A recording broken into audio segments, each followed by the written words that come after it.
Hello, everyone, and welcome to the Lionsgate Talking Stick Show call-in show. So, firstly, I'd like to welcome the incredible pool of psychics we have for the show today. I'd firstly like to welcome the Galactic Historian Andrew Bartzis. Hello, brother. Meow on Meow Day. Or should we say raw? Roar on Meow Day. Meow Day. And we have David Ellis. Hello. Hello, everyone. No meow, have- just hello. There's a dog in where he's living, and anyway, never mind. And we have the Laura Two Feathers Massey. Hi guys, hi everyone. Hello. And Introduce the dog, man. Introduce the dog. Yeah, sorry. And we have. Dog there. Would you like to introduce the dog on the dog, Laura? There he is. Look, Cheddar. There. That dog is named Lord Cheddar. Lord Cheddar. Yes.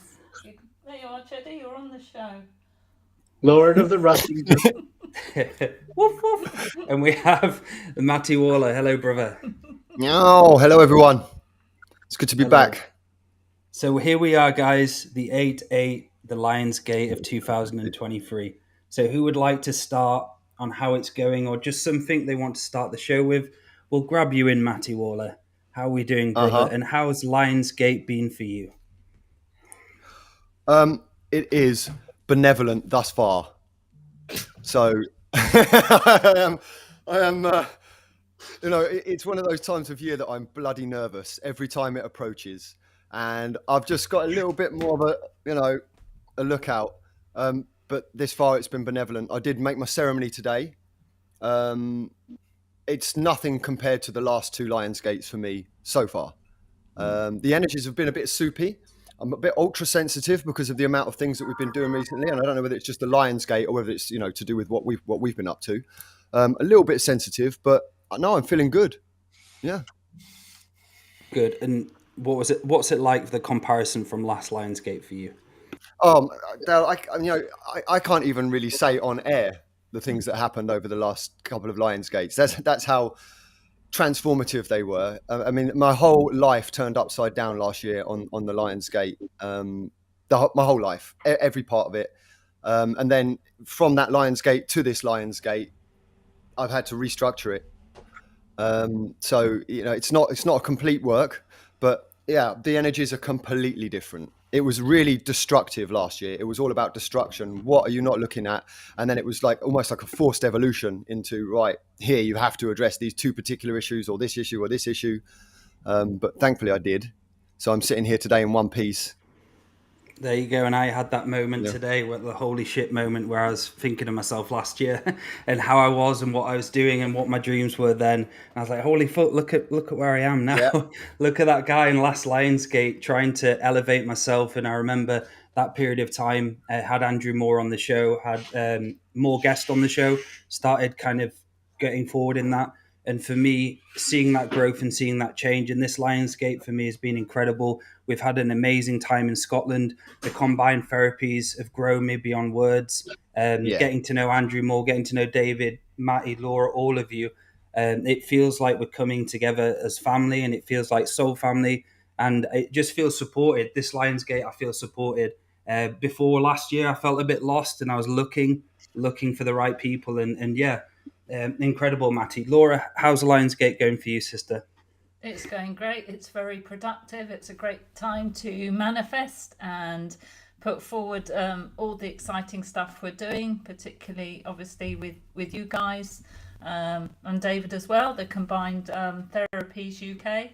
And like you, I've compared it to last year and the year before, and each year has just got a bit better, been a bit more invested in the energies as well this year. Not in fear, not in, if I don't do this, then this won't happen. Or it's just been a case of we're out there, we're doing the work that needs to be done. We're trying to form spiritual communities. We're trying to form communities that help each other heal. And for me, that's what the universe, Great Mystery, Great Spirit wants. And I feel we are in alignment with the Lionsgate energies. And the more you do stuff like that and take the sacred neutral point of view and all the things that Andrew has taught us over the years, then I think the less rocky Lionsgate is going to be. And I think the more productive it can be. Incredible. And Dale, Andrew, your camera's glitching. is it glitching? Right. I'll just plug it out and in. There you go. No, still glitching. Turn your webcam off. Okay, one sec.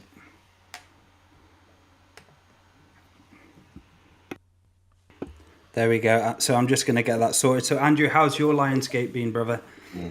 Well, like Laura's, it has been filled with work. We finished the Combined Therapies UK tour, and we are now down here in the south near the Brighton area and trying to make a physical location as well as the next set of packages and tours. So it has been elbow deep into marketing, waist deep into emails, neck deep into different styles of healing. And you know, it's like you're living the mystical life daily, but you're living the marketing words daily too. You know, we've been putting 6 to 8 hours into it a day, you know, for the last, we've been home for 9 days. For about 6 days, we've been putting 6 to 8 hours in it every day just to find that next language. So it looks like it's not your computer doing it. Even when your video was off, it was doing it. So it's got to be something in Restream. Or 8-8. Yep, it's your Lionsgate. It might be the Lions balls. Oh no, it's Discord. I think I've got that open. One sec. There we go. I've closed that. There you go. Close it. Yeah, brilliant. Incredible, Andrew. And it is, and like me experiencing this combined therapy and going through it and being a practitioner and being involved in it, it's eye-opening. And it really is the amount of effort what goes behind scenes from everyone here. It's not just the shows and everything like that. There's so much more going on. And it's all to bring the place together, bring us all together and bring communities together. Like David said, the UCM, his intention, it was doing that. And that's what we all want here. We all want people coming together, not judging each other, not turning into Karen and Ken's, and having a space where we can all listen to each other and explore our own geniuses without judging or belittling in any way. So David, the mic's on to you, brother. How's the Lionsgate for you? I was like really super productive. I see everybody's managing well. Then I opened one of my bedroom windows and the screen blew out. Like it blew out. Then I walked outside. Then it blew out. Like the wind just took the screen away. Then I walked outside and I went looking for the screen to put it back in. Couldn't find the screen. Disappeared into the ether, as the case may be, because the wind is really high up there. Then I came upstairs and I realized, oh no, this is not going to happen. So I'm just going to just shut down and meditate. I did. Guess what happened? I get an emergency message from Andrew. Then I got to jump up. Then somebody I called to put in a new screen showed up at the same time, right? And then I get a message from you guys saying, "Oh, the show's on in half an hour." And yeah, I'm here. I'm still good. I'm still good. You can bet after this, I'm sleeping. So David, with all your blackout, you got blackout curtains. You didn't notice your screen was gone. I just opened it to get some light in. You know what? I think it might be a buildup of energy in the house. Because as soon as I opened the window, the screen just flew away. I'm like, what's happening? What's happening to my life right now? Like, what? So there's that. So as well in the chat, how is everyone's Lionsgate going for them? We've got quite a lot of comments in the chat. Type in the chat how it's going for you. How is it compared for this Lionsgate to the last Lionsgate? So this show, we're going to be doing a call-in show. We've got 4 guests in the back ready to go. Do we want to do anything before we bring them on, or should we bring them on, guys? Let's bring them on. You're still glitching out. Yeah, I'm going to have to turn off my camera. Wait 1 second. Oh, there we go. Hold on. Right, so it was glitching even when your camera was off. Okay. Can you just take over for a sec while I go in the back and sort it out? 1 sec. No, not at all, Daniel. You're on the spot. I give it to you, Andrew. I'm going to take everything out and put it back in again. What's the name of the first caller? Klaus was in first. Klaus, are you there? Hi, Klaus. How you Klaus doing? is right there in the middle of us. Where are I you am, calling from? Where are you calling I'm from? Denmark. Denmark. Welcome to the show. We have a Thank group you. of psychics who are going to pick you apart piece by piece by piece and put you back together again. Okay? So let's everybody push Humpty Dumpty over the wall. Let him shatter. So Klaus, tell us a little bit about yourself while this group of psychics tunes in and looks for all of your faults, your character flaws. No pressure on Hey. you. No pressure. You guys didn't say it was a roasting, but hey, that's okay. Yeah, I'm a musician, singer-songwriter, but my day job is being a teacher on a boarding type school. But I have to say, in Denmark, boarding schools is a very lot different from the ones in the US and the UK. They're much more liberal and creative. It's Okay. not as just to get the Straight. picture of what. Yeah, it's actually a unique Danish concept. And way back, we had a very brilliant guy who wanted to enlighten the masses. So that's where it all stemmed from the old farming communities, where they didn't actually get a lot of schooling. So he wanted to bring light into those, and that's the tradition where the school I'm teaching on is coming from. And what do you teach in school? I've lived 15 years in London, so I teach English and Danish, and a little bit of music and guitar lessons. Okay. So what is it that you want to do with your life? Good question. It's I think I'm at a stage where I'm thinking about where is the next 10 or whatever years are going. I'm fairly happy with my job. There's no issues there, good colleagues and things. And I'm on a reduced time on my own choice to get more peace, more quiet, more time to myself. And I can manage financially on that, so that's cool. I have a background not in terms of using it on clients in kinesiology, muscle testing. Okay. In an esoteric kind of format. Our teacher in Denmark developed a quite advanced system of it, but using muscle testing as a way of guiding you through and develop new tests and stuff from an esoteric background. We were doing 3 courses a year, 3 weekends, meeting up in a group. We done it something like, it stopped now, but it was 68 times, I think, all in all. And we are learning new stuff, and we are treating each other, so to speak. Wonderful. So And I'm going to pass this over to Maty to tune in and tell us what he receives from the announcing of Klaus and what's going on in his life, and the first set of advice that you'd like to give. So I was having trouble tuning in. I was looking at him, and I need more background information, really. So what is your spiritual processes, Klaus? How long have you been practicing? Since late 80s. And then during the 90s, I read a lot of L.S.A. Bailey, which is quite a usual way into it, especially in Denmark. But I was in London at the time, so I read them all in English. And that was partly from our teacher and also the guy who treated me, the kinesiology. And I just was reading it fairly quickly, actually. So I must have been in touch with it before, in previous life or whatever. And then I picked up on Andrew in around the Mount Shasta time, I think, or when that started. So Andrew, I've actually been listening to thousands of hours. By the time when I got Shasta, I looked on. That was when you were doing every show you could get on. Oh, sorry about this, but it seemed like that, and your JP time and all that, and I followed sort of weekly. So I'm fairly sort of used to how you do things. Yeah. Can I ask you? Go ahead, Andrew. That you've been around forever. Yeah.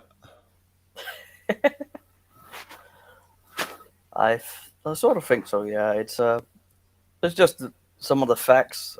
I'm sort of probably a bit of curiosity learning on, but Uh-huh. learning about things I couldn't read otherwise. I was getting to a point where the Alistair Bailey stuff, I think it was fairly well worse than what that was all about and all that. And then sort of this whole thing about, oh, we got an alien, so a new sort of instantly there was something about that, but the whole concept was something like, whoa, that was some new new angles to what's going on. But also, I got a feel from some of the treatments I've had through kinesology. I've been involved with all these, not dramas. I've been at war with the reptilians for millions of years.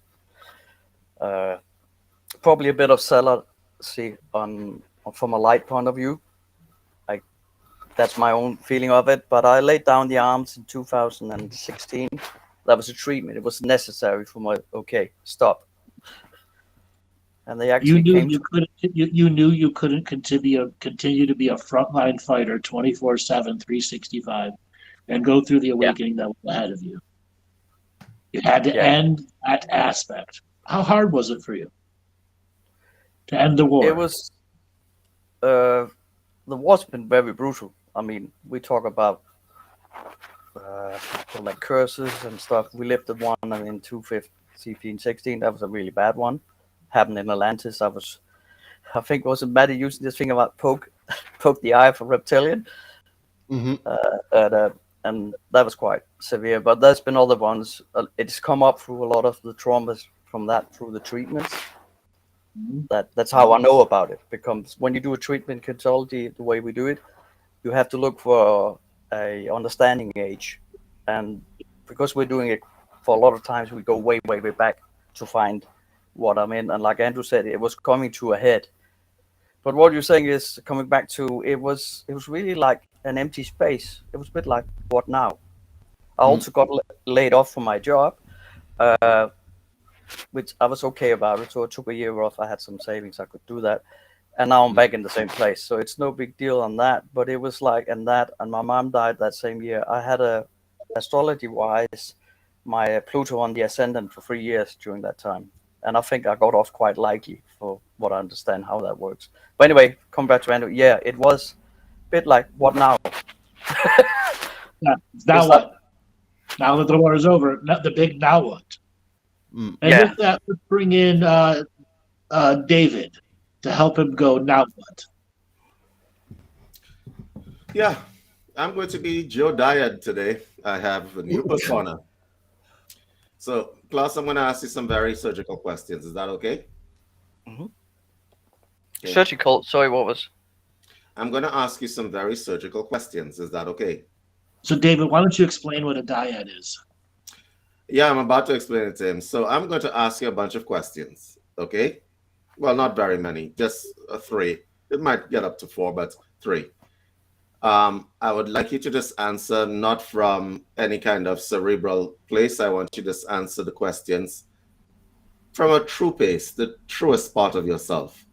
When you are answering the questions, if there is something you don't understand, right, you're going to ask me to repeat that. And in the same way, I will ask you to repeat that. If you're talking too much and getting your mind involved, I'm going to tell you to summarize that. Make sense? Okay. And if it is that I missed something, or I'm going to ask you to repeat it once again, okay? When this is done, I'm going to tell you thank you. Does that work? We'll try. I'm up. Okay. Klaus, tell me, what do you want most in life?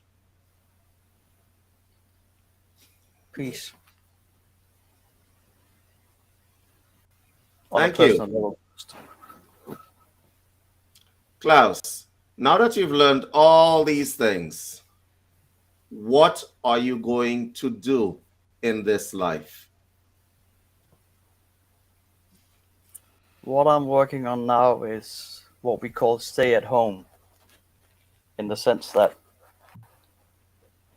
in all my thoughts, whatever, deal with your own stuff. Leave don't try to fix anything outside unless you are invited in. Because my mind can wander sometimes and have internal, discussions with people who are not there, and that's not allowed, so to speak. Okay, my last question. What would you like to be remembered for in this life?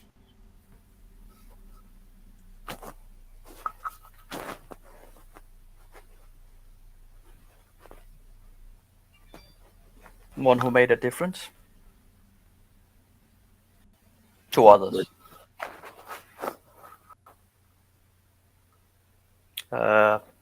I've experienced in my teaching things, because it's a boarding school, you get closer to the pupils. I know that I've made a difference for some of them. They've told me that later. And I believe my music also is one channel of. I'm working on a couple of children books, which I think are quite humorous. I'm going to ask you about your music and whether you have an instrument or something near to you. I'm going to ask you that question, right, Klaus? No, I didn't, but yeah, I've got a guitar somewhere. Can you get the guitar? We would love to hear something. Yeah, no problem. Just hang on.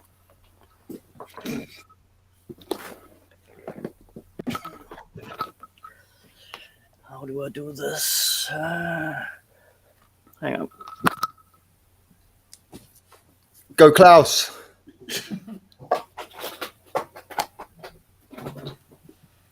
I see Amy Kruzek in the chat. Did y'all notice that Amy's in the chat? Yeah, Yes. she sneaked in. Hi, Amy. I saw her. Yeah. Amy, we're talking after this. You're supposed to be spending time with your husband.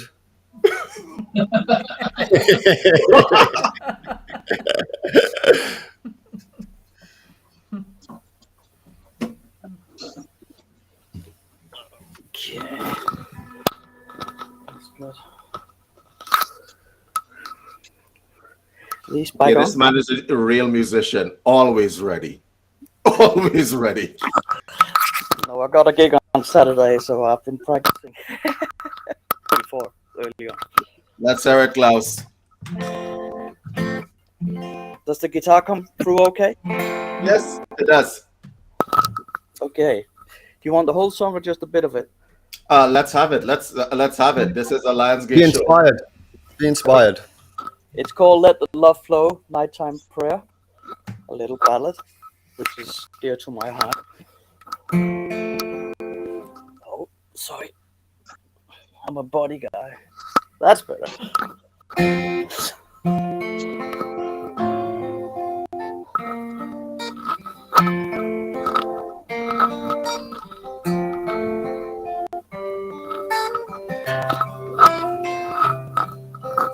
When I'm asleep, deep in the night, Spirit, come and take me on a heavenly flight.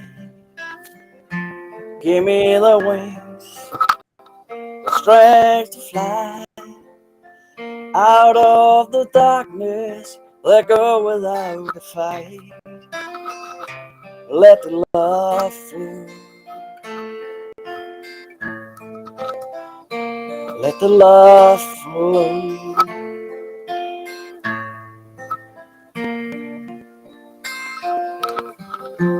Let me be strong in troubled times. Show me the reasons, throw me a line. Give me the strength, give me a sign to gain the wisdom, the secrets of life. Let the love flow. Let the love flow.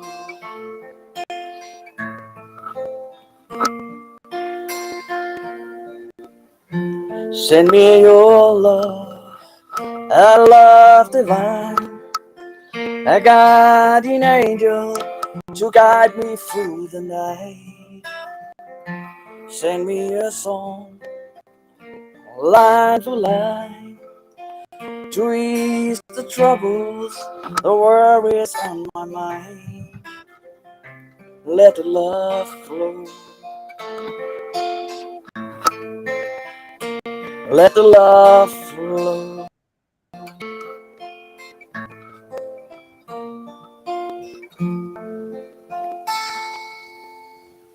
Thank you. Oh, Thank you. woo-hoo. Bravo. Beautiful, beautiful. Bravo.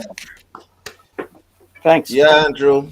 Beautiful. This man is the first unofficial Buddhist I've ever met in my life.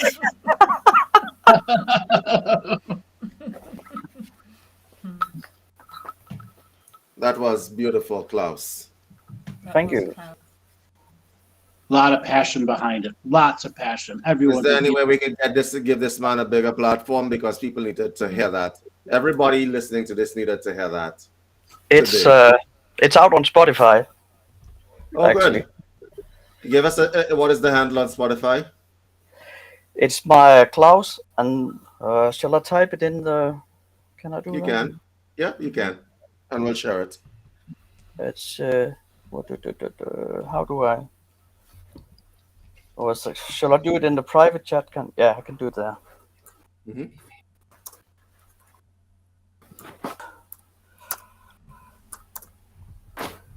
And the title of the album is Danish Ud af Skyggen, which means out of shadow, because that was I've been writing all this stuff and doing this for years, and everybody saying, you got to record it, and I financed the whole thing myself. Well, my advice to you is to keep doing that and putting that out there, because it affected the people who are listening to you. Absolutely. Very receptive audience, right? And a lot of people needed to hear that today. So I hope the people listening to this after the fact would actually listen to this. And thank you for that dyad. Actually, it gave me some very good answers there. Yeah, Klaus, can I ask a question, please? Yeah. And this is like private. This is kind of a personal question in a way. So, you seem a very peaceful man.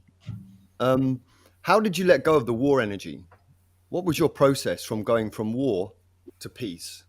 And how did you make that happen? During the treatment, we actually made a kind of visualization. One of the guys took me through a whole, not session, what do you call that? Seance, well, not seance, but where he took me, you go to this place, you put down your sword, he sort of guided me through, and I could see the whole thing inside. And there was,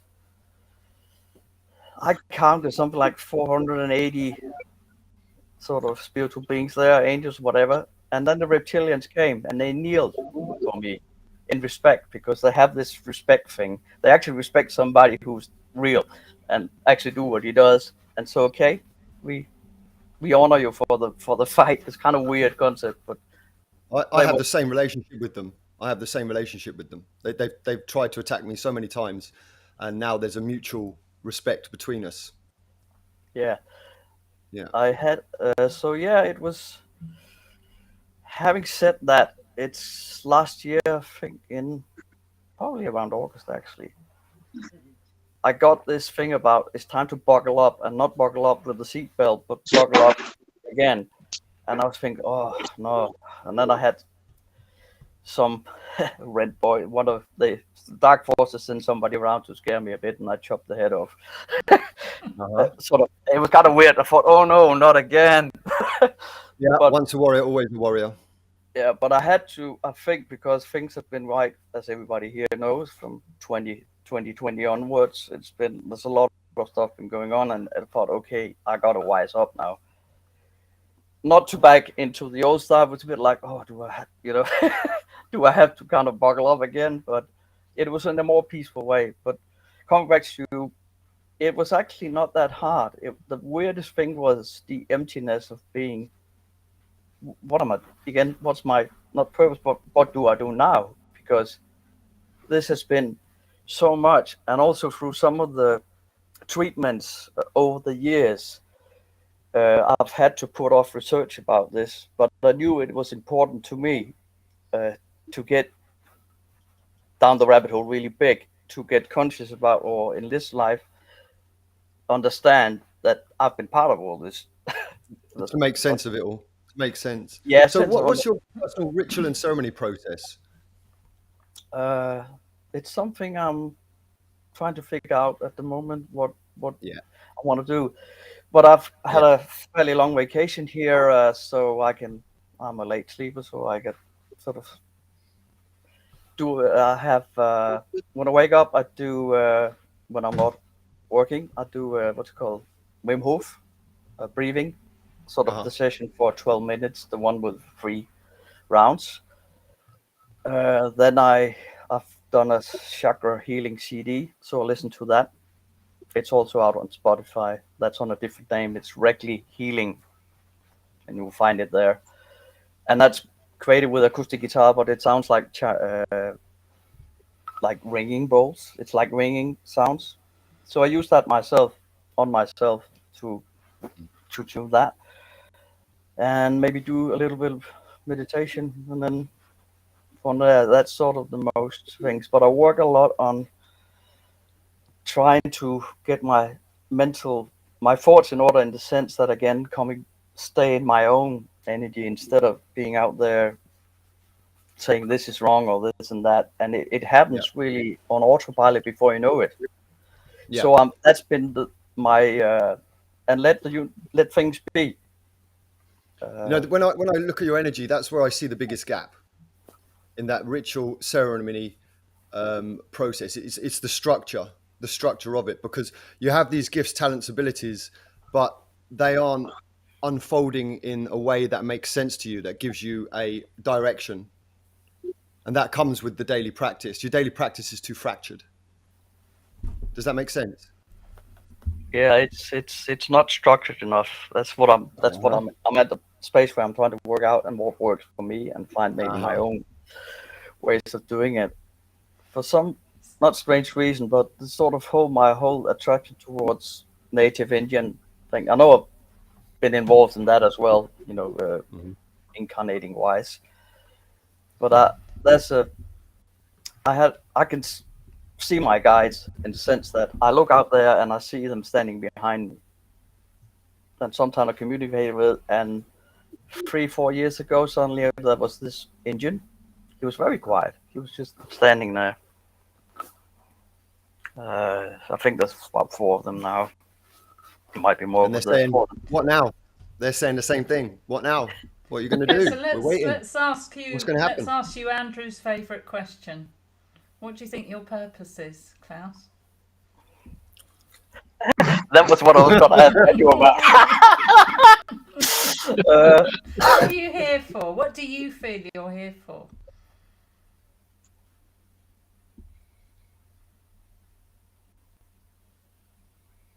I think it's when I say show the way, I mean that in the spiritual community, you sometimes find that people are saying one thing but they live another, or whatever, and I'm guilty as everybody else on that. But it's more like, if you want to show what kindness is, you have to show it literally. You have to be it. Even when I got, let me say, some pupils who are acting up a bit, we don't have a lot of rogues, but whatever, in situations with human beings where they sort of like trigger you, and you kind of think, okay, what will be the kindest way? And I'm not saying I'm good at it, but I'm practicing it. Instead of saying, and sometimes not move people too fast. You got sometimes I could get involved in, I think, what's called forced evolution. Most likely because I think that has happened to me myself, and sort of like I think they know more than they do, and I throw something out there and you go like, oh no, and that's not very good for them. It's not very good for me. So it's a matter of keeping it quite simple, in the sense that the old biblical thing about treat others as you want to be treated yourself, but still keep your values intact. I don't know. Does that make sense? Yeah, I think from what you're saying, yes, you want very to live by example. So you Yeah. want to walk that sacred neutral path and show the compassion Yeah. and all the And- other things. That And I'm yeah. really training a lot this central neutral path sacred, because that's where I know I gotta work on, instead of no, stop judging, stop doing this. Everybody's where they're supposed to be. They're doing it for a reason. You don't know what happened to them before that. There's a reason why they're experiencing this. Just keep yourself to yourself in that sense. But if they ask a question, I can say, okay, have you ever thought about, well, this is how it works? Where I think previously I've probably been gone full in, let's see this. Ooh, this is cool. This is how it works. And it comes from there and there. But if they're not there, it's none of your business. Mm-hmm. And I'm not been very good at that. So that's where my Well, Klaus, thank you for calling. We got to move on to the next caller already. But you've been really special. Everybody, check out Klaus's Spotify page and his healing songs. And I look forward to talking to you again someday. Thank you very much. Thanks, Thank Thank you. you. Bye. Very cool person. Yeah. Out there, has been listening to the material forever and has understood the message of the peacekeeper, the peacemaker. We must end our internal wars. For us to go to the greatness of awakening, we must have peace inside ourselves. Peace that is an elongated peace, not one that is temporary. So, Dale, who's the next caller? You're muted. Carolina, hello, are you there? Hello, I'm here. Did you want my Hello, camera welcome on? to the show. How are we doing? Sure. Where are you calling from? I'm calling from Norfolk, England. Yay, England! Norfolk, England. Welcome to the show. Thank you. Thank you for having me. I've How long you been listening to us for? well, this is my first show, and I followed you for a while now. My mum has also, and I came to Vancouver for one of your conferences. I think it was a few years ago, 2016, 17, something like that. That would have been Seattle. Oh, Seattle, sorry. I don't know why I said Vancouver. That's where I flew into, I think. One of those. That's probably fluent. One of those. And I saw Dale's message in your group on Facebook, and something told me to come and join, and here I am. So I'm pretty new, but I'm very stoked to be here. Tell us a little bit about yourself and like what your goals are in life. So my background's in psychology. I have studied psychedelic medicine and plants for a little bit myself. A bit of a psychonaut, if I'm honest.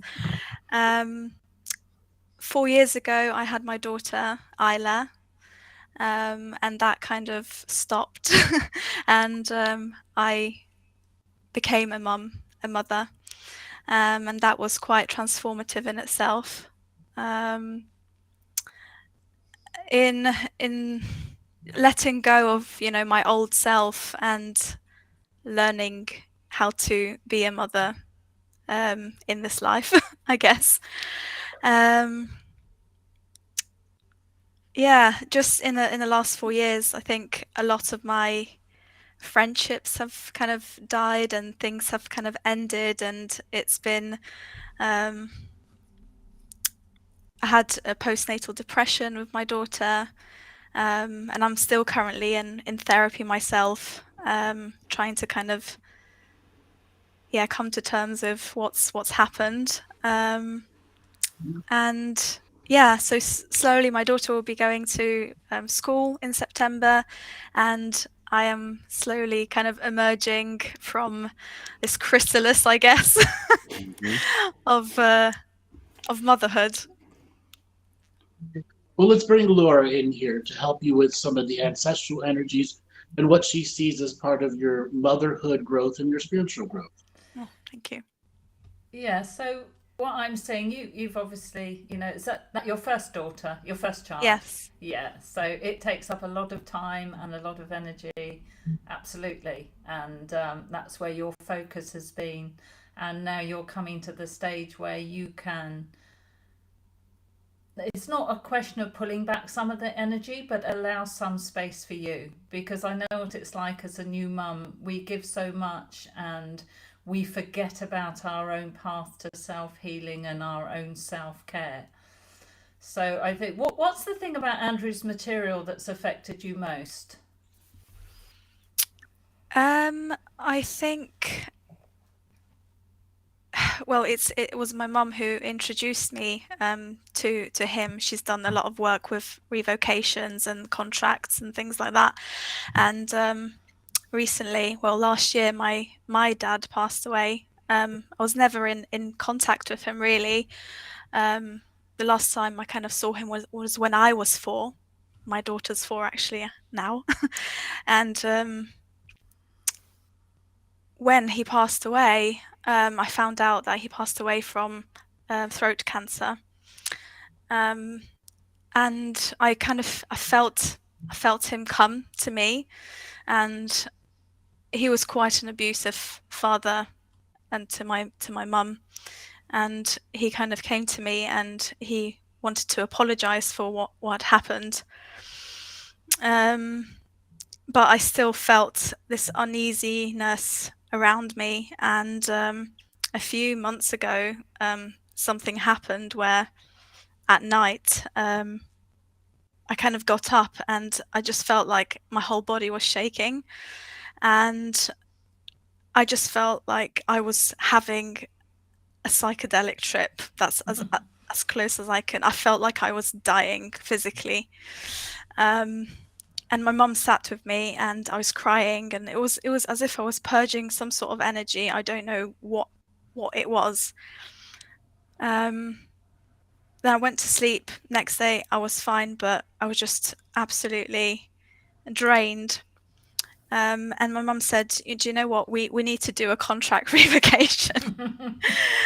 So we sat down together, we bought our crystals in our conservatory, and I just sat there and I read the whole carrot and stick revocation and just really kind of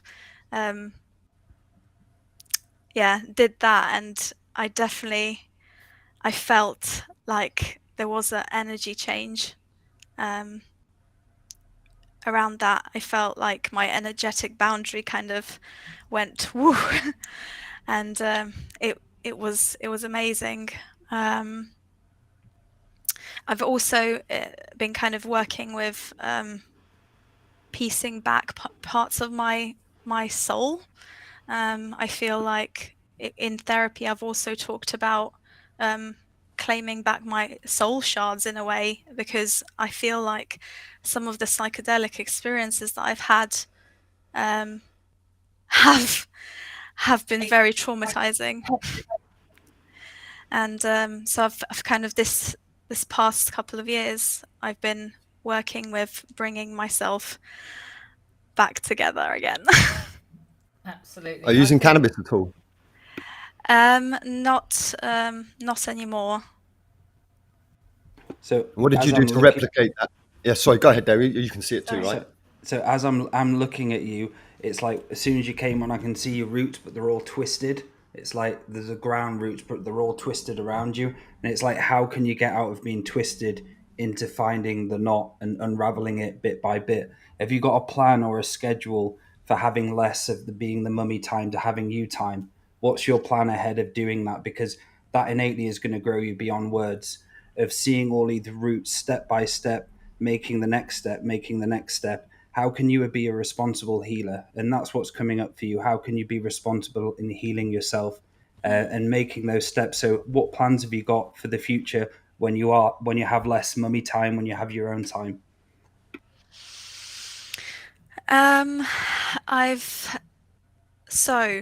Therapy, seeing a counselor,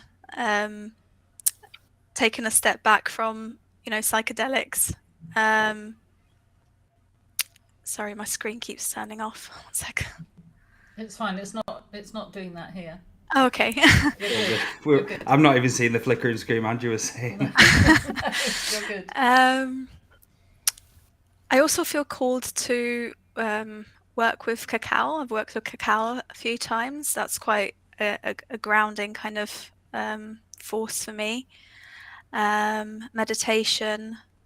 Can I jump in here a second? Yeah. So you know you're a psychonaut. You know that you've been traumatized from medicine. Why are you letting these strange callings in, putting you back to medicine? What do you mean? Cacao is medicine. It's MDMA in its root format. You know that, right? No. Yeah. Like when you have intense cacao ceremonies, it's like being on MDMA. Yeah. That's in MDMA is in cacao. So Oh, okay. part of your sharding and understanding here is no medicine is no medicine. Cacao is medicine. Mm-hmm. Okay?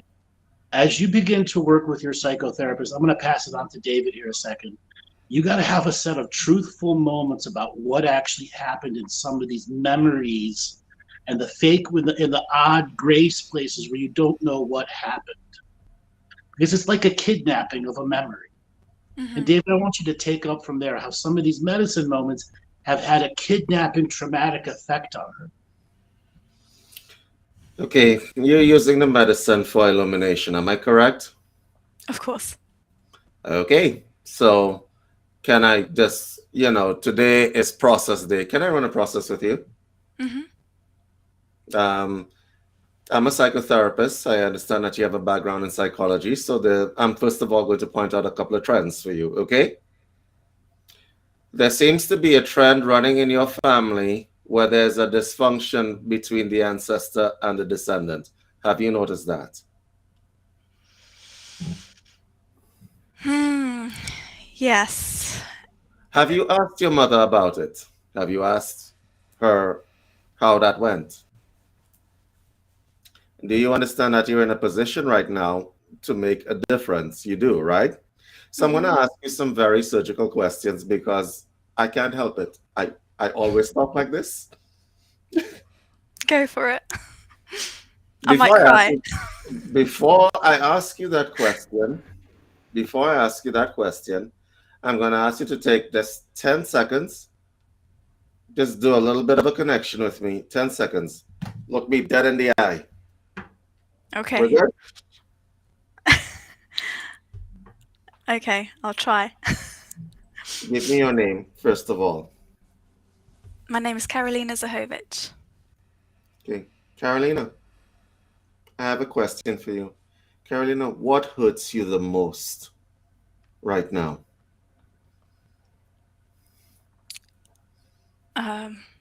Injustice, I think. Tell me about the injustice.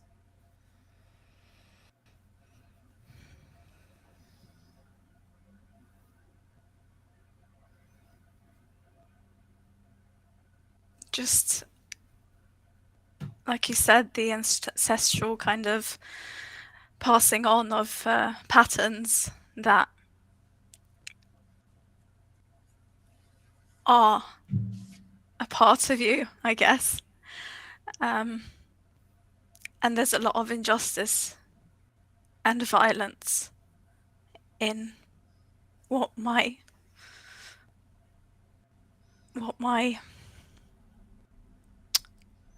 past has been. I understand. Is that what is hurting you the most right now?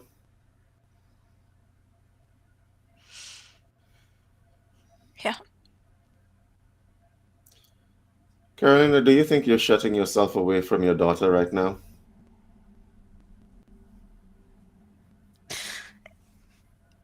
Yeah. Are you judging yourself for shutting yourself away from your daughter right now? Yeah. Do you love her? Absolutely. Do you think you're shutting yourself away from your daughter to protect her? Yeah. That's a self-judgment. Do you realize that?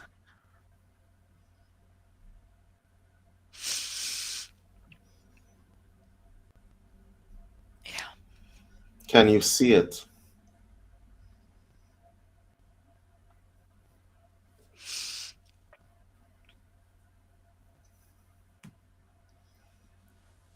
It's not helping her.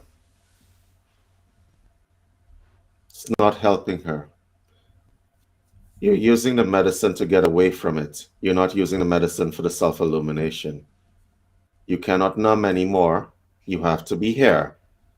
So when Andrew says you got to go off the medicine and deal with the things that are inside yourself, you absolutely do have to do it. Okay? You have a lot of pain inside of there. And what's worse than that, you're trying to suppress it. You're trying to function. You're just trying to function.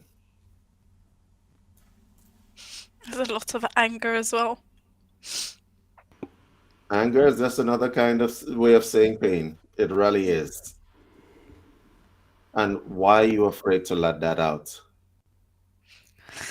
Because I don't want to hurt anyone. Do you want to hurt anyone?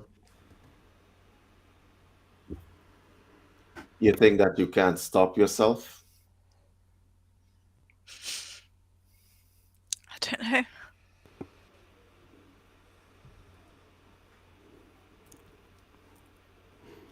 Well, here's a way of doing this in a safe environment. My first question to you is, when you go see the therapist, when you do the medicine, when you try experimenting with cacao and so on, what is the intention? Be honest with yourself right now. What is your intention? My intention has always been to ground myself. In the last couple of ceremonies, it's to ground myself. And now you have to find how to ground yourself without the medicine at all. And I've had a similar experience to what you're having at one point in time when I was doing medicine. And I did too much one time and it got quite bad. Then I got depressed for about 9 months.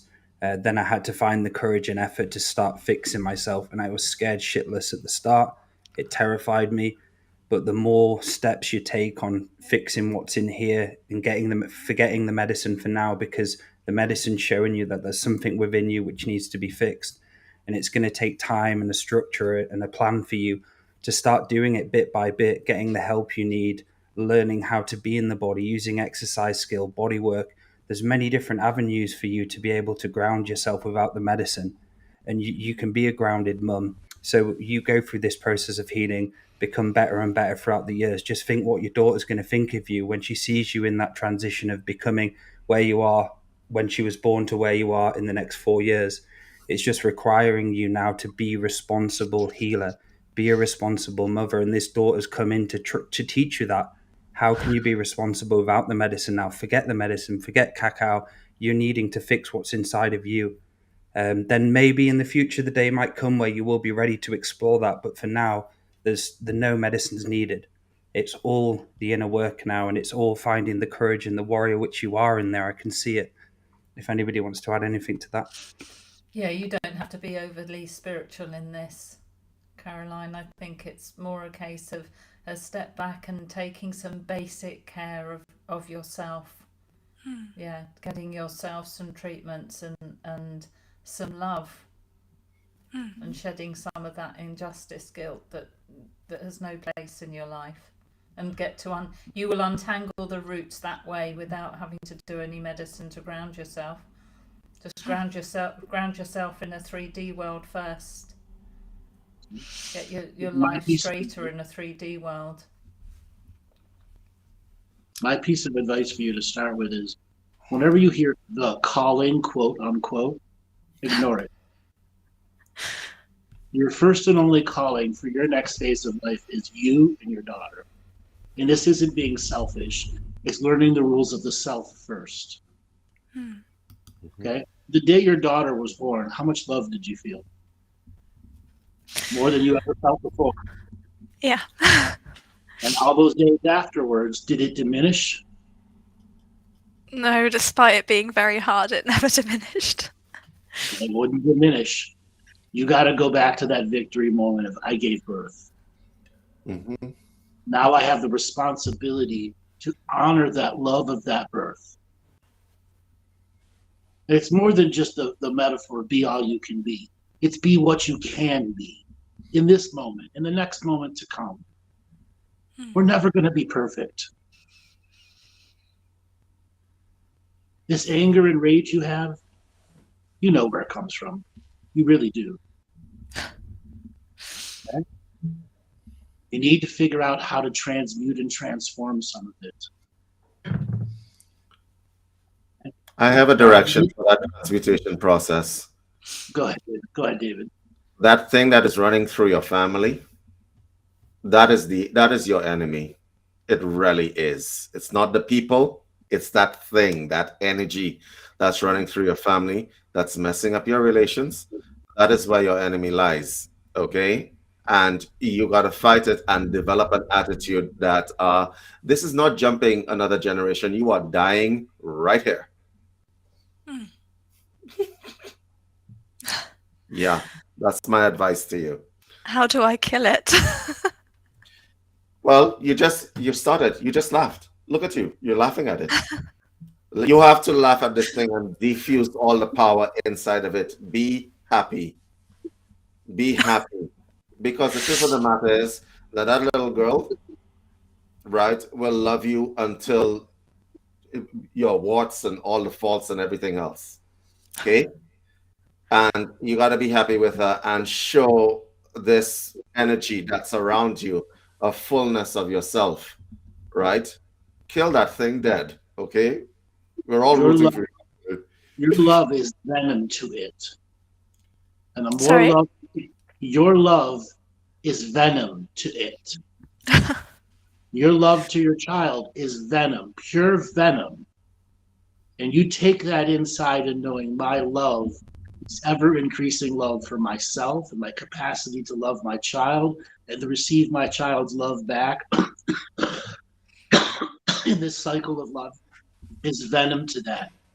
And it will begin to lose power day by day, week by week, as more of that love energy transmutes and transforms the rage inside you into motivation and success. Daily success. Hey, I went out and exercised today, or I did something different in my house. Weekly success. Man, I have a whole different form of spiritual practice. Monthly success. You know what? I got tired of my repeat and I made a new schedule for myself that's much better. Yearly success. I have enough victories to show me that the next year's my next loving challenge.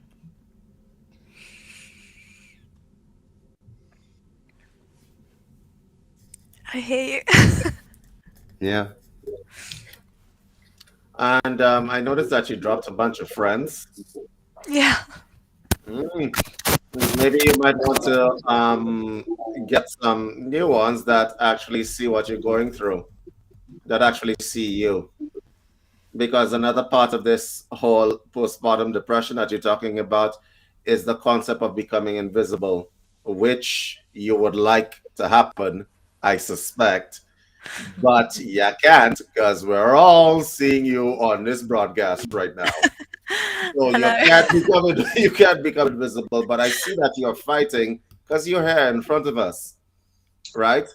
Keep that fight a different kind of way and get rid of this toxic energy that's messing with you, okay? It's not the people, right? That visit that you had is all part of that network, okay? And you can't let it keep you down. You can't. You just can't.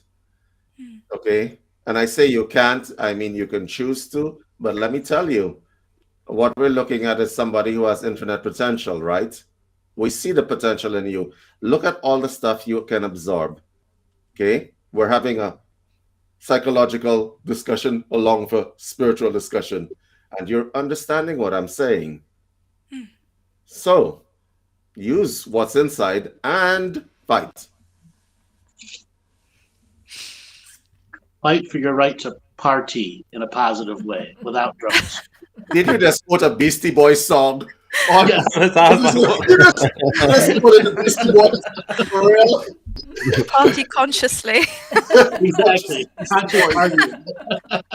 Medicine-free partying. It now. Mm-hmm.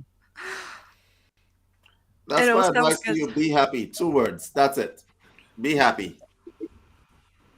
That's good And it advice. might be good for you to have a meeting as well and hold yourself accountable for doing it. So through the week, set a time and a place where you can have a meeting with yourself and go, right, did I do these things last week? Have I made plans for next week?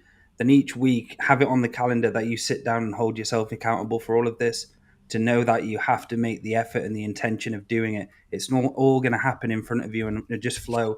You've got to put in the graft for this. And this is something I did, put in years and years of graft, years of time, years of dedication, 1 year after the next, building myself even more until the time comes where the smile comes back and you start remembering what's real, love, life, enjoying, experiencing, going out and exercising, learning how to have regular dopamine releases through exercise. That might be something which might be really important for you.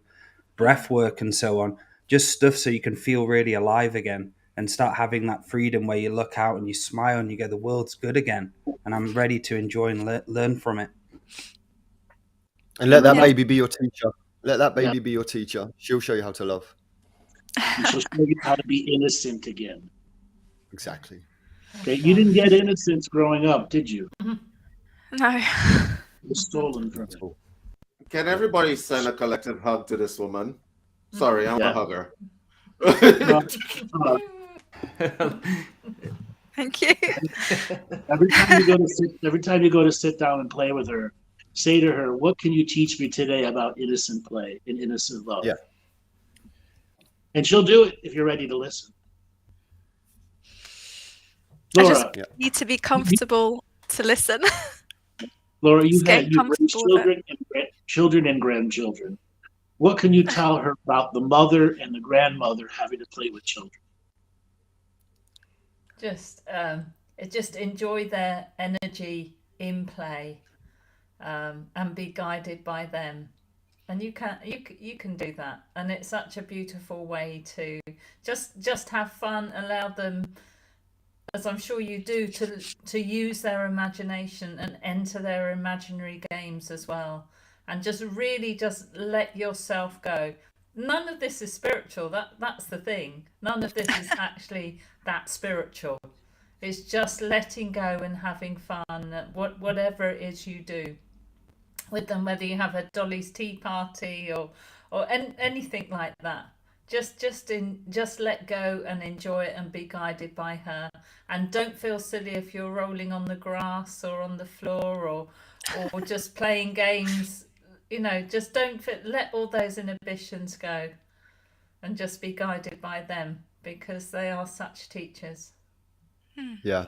And when the programs do come in to take you out of your body, so that you're there present with the child who's playing, but you're not really there, you're floating around somewhere in depression, don't feel that bad, just bring it back. This was my greatest challenge as a parent for me. It was to not be floating around in my own mind. Yes, my body's present with them, but I'm not fully present. And it was when I was able to learn the skills to be fully present with them in the moment, listening to them and engaging with them, that true joy came back. But it's not done overnight. If it does go all crazy and things happen, you get annoyed, just as soon as you calm down, just continue on finding that love again. And that's something I learned, was never letting it affect me or feel shame or blame for what I've done. It's just allow yourself to engage the love again, bring that smile back, continue on. Don't allow it to shatter you into 1,000 pieces if you make a mistake. And that's a big thing what people do when they're in that mode. Soon as they shatter everything up, that's it. They don't want to look at themselves again and they just go off. Just continue on, get back on the horse as many times as you need to. Now I have the Beastie Boys in my head. I'm going to have to go and listen to it now. Yeah, do it. And Galactic Stories recommendation, you'll find wisdom in that music. You also got to start listening to the Eye of the Tiger every morning. There's a lot of really good one-liners in there. You trade your passion for glory. Okay? Some really cool one-liners, motivational one-liners that can help anyone, just with the power of music, help you get through certain emotional subject matters. I love music. Hey, Dance with her remember then. the Black Eyed Peas song that I played at the Living the Mystical Life Daily event? No. Yes. Which one is it? Which one? You all know which one it is. That song was my motivational energy to create the entire process. Okay, along with a number of other songs that really helped me go into that super creational position. The sun will come out tomorrow, so you better hang on till tomorrow. Right, so we've got to go to the next caller because the time's Thank up. you. But thank you so much for calling in. you. Thank You're you. inspiring. Thank you. Thanks, Marilyn. Thank you. See you soon. Thank you. So we have next. So if I'm saying this right, Anastasia, we have Anna is Anna. fine. Thank you. Yeah, sorry. Hi. How are we Hello, doing? Anna. Hey, doing good. Where I'm very glad that you're having this call-in show. are you and I was able calling? to get on. I'm in Los Angeles right now. Welcome to the show. Thank you, Andrew. Thank you, everyone. So, what did you think of some of the previous callers? It's very interesting to hear everyone's different journeys through healing and through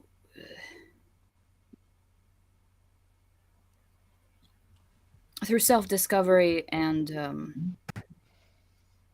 the variety of human experiences that we have. So, what's been your healing journey? Share with us. I was a workaholic for about 10 years until life forced me to stop totally and take a long, hard look at my paths and do a lot of self-healing reflection and do the self-nurturing that I never have done before. And now I'm at a place where I've done that for a few years and I feel stuck. Stuck like duct tape is on you, or stuck like your feet don't move?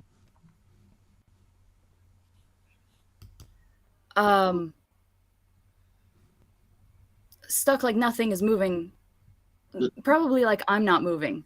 Does it feel like, Things are moving around me, but I'm not. does it feel like you're walking through molasses? Everything is very slow. Everything is slow, but also at the same time really fast on other levels. What are you doing for a job now? I work from home. I do marketing. Like for a big company marketing or anything? No. For myself, freelancing. Okay, so you're just a freelance marketer. Okay. Yeah. Okay. Yeah. Is it a hard job? Now it's not. It was for a while. To go through all the learning and then learning how to run my own business. Okay. But now it feels good, that like a good pace. So money-wise, I feel like I feel stable. But now it's sort of like I want to find my people to start building. I want to have a home base and make a shift and find that home base to start building.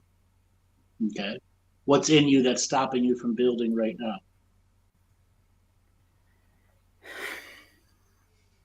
I feel like a lot of it is the location, and there's no one around that can share the same values and language even. And so I want to move, but I don't know where. I don't know where to go from here. It's sort of starting from zero and where to go physically. So I'm going to ask you one more question before I bring David in here. Are you happy right now? Yes, I am. I really am happier than I felt before. David? I feel content and happy. Hey, how you been? Good. I should probably tell you where I live. I live near the North Pole, really, kind of. All right, in the most harshest climate ever. These are simple country folk, and yeah, and the He province. he moved from the Caribbean to the frozen tundra. Yes, I did. Why? And so the people are like simple folk, and the province didn't have a problem with COVID since everybody was naturally socially distant. So I can pretty much tell you that from what I'm hearing, you are capable. I can hear it. You're doing marketing, right? So you're doing local marketing for businesses, correct? Or just yourself? Yeah, for businesses. Okay, so you're a local business marketer and so on. Can I make a suggestion to you? Yes, please. I have lots of suggestions, but we're going to keep it down to like two. Right. First suggestion is I suspect you are getting the kind of loneliness construct that comes from an isolation of people that are not with your mindset. Yeah. Welcome to my world. Okay. I literally live in a frozen tundra. So my first suggestion is when shit isn't happening around you, make shit happen. That's number one. Okay. What does that look like? Because that sounds like something else that I have to worry about, right? No. What does that look like? Do a Google search of any metaphysical store around you, right? Anyone. You're in Los Angeles. What part of Los Angeles are you? I am in Los Angeles, but I am familiar with the scene, with like the yoga, the spiritual Yeah, and you don't like that awareness. stuff, do you? Well, Los Angeles, I'm sure you know how it Yes, I do. has a very specific way of thinking. So, like, I want to get out, but I don't know where. Okay. But you're a marketer. Wait, you're a marketer. You don't know how to get out where. Come on. I don't want to be online all the time. That's my job. I'm always online. Sorry. What? You have to still market yourself. And what David's trying to tell you is your social life is an extension of your marketing. Mm-hmm. Go ahead, David. Yeah. Your social media is your marketing. You can draw people to yourself of like minds if you put yourself out there. Now, the next question is, do you want to put yourself out there, my dear?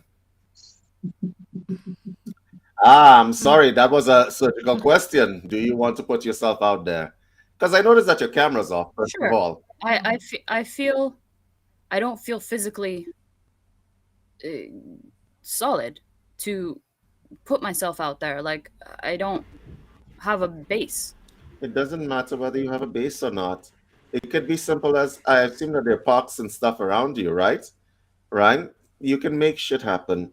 Trust me when I tell you, you can make shit happen. Because if I made shit happen in where I am, and I tell you, like, the closest metaphysical stop to me is like long. It's a long way away, right? You can make shit happen, right? You just have to be on people's radar, and you're a marketer, so you have all the skill sets to do what you want to do. Can I ask you another question? Sure. This is going to be a surgical question. That's all I know how to do. I can't talk any other way. I'm sorry. Why are you off camera?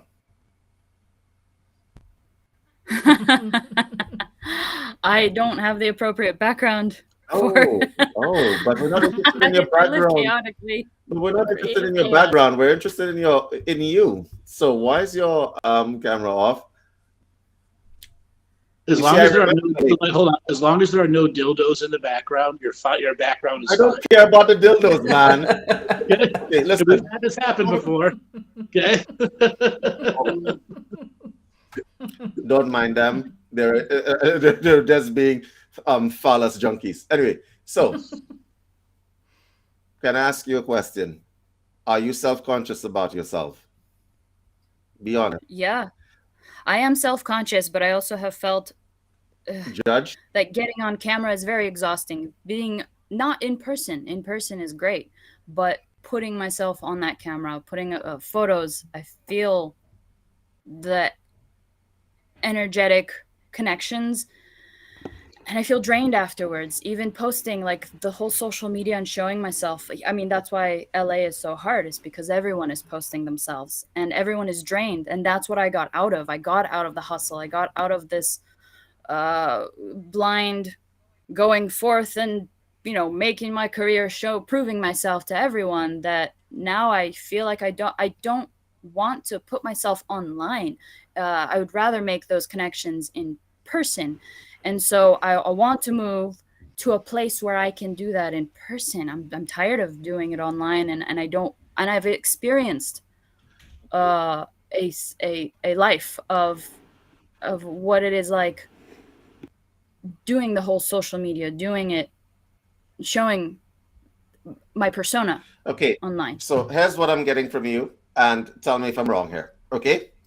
Number one, you think there's more to life than this plastic existence, which is the social media thing.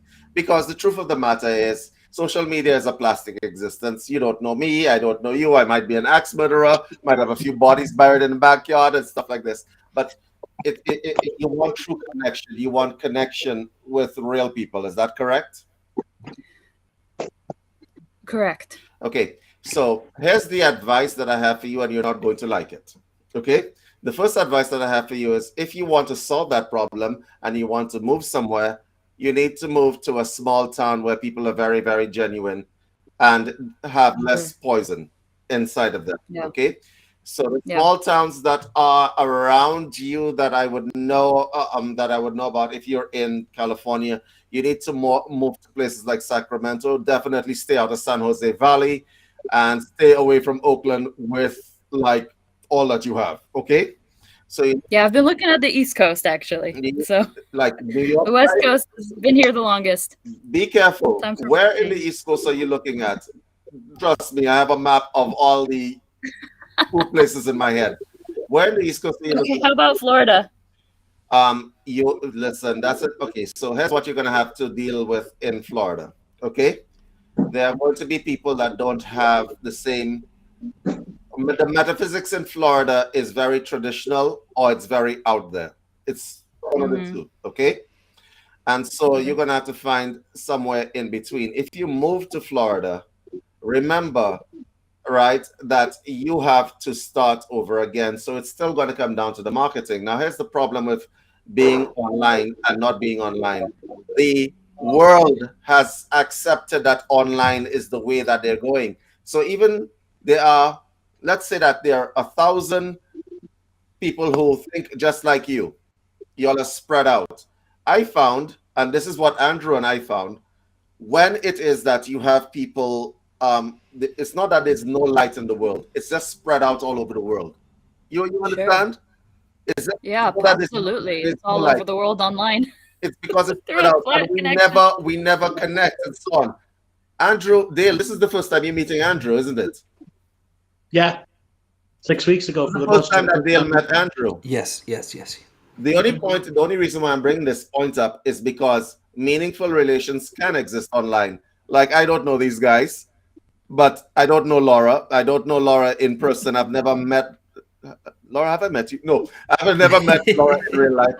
But let me tell you, Laura and I are close. And if she wants something, she's going to message me and say, David, I want XYZ. And then I'm going to move on it.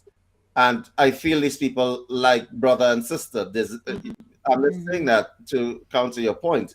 But my point is, if you're going to want that in-person connection and you move to Florida, there are a few things that you're going to have to know. So if you're in Broward County, let's say you want to live in Broward County, the metaphysics is very, very traditional. So you might end up wearing a sari. I'm sorry. Moving right to floor, right?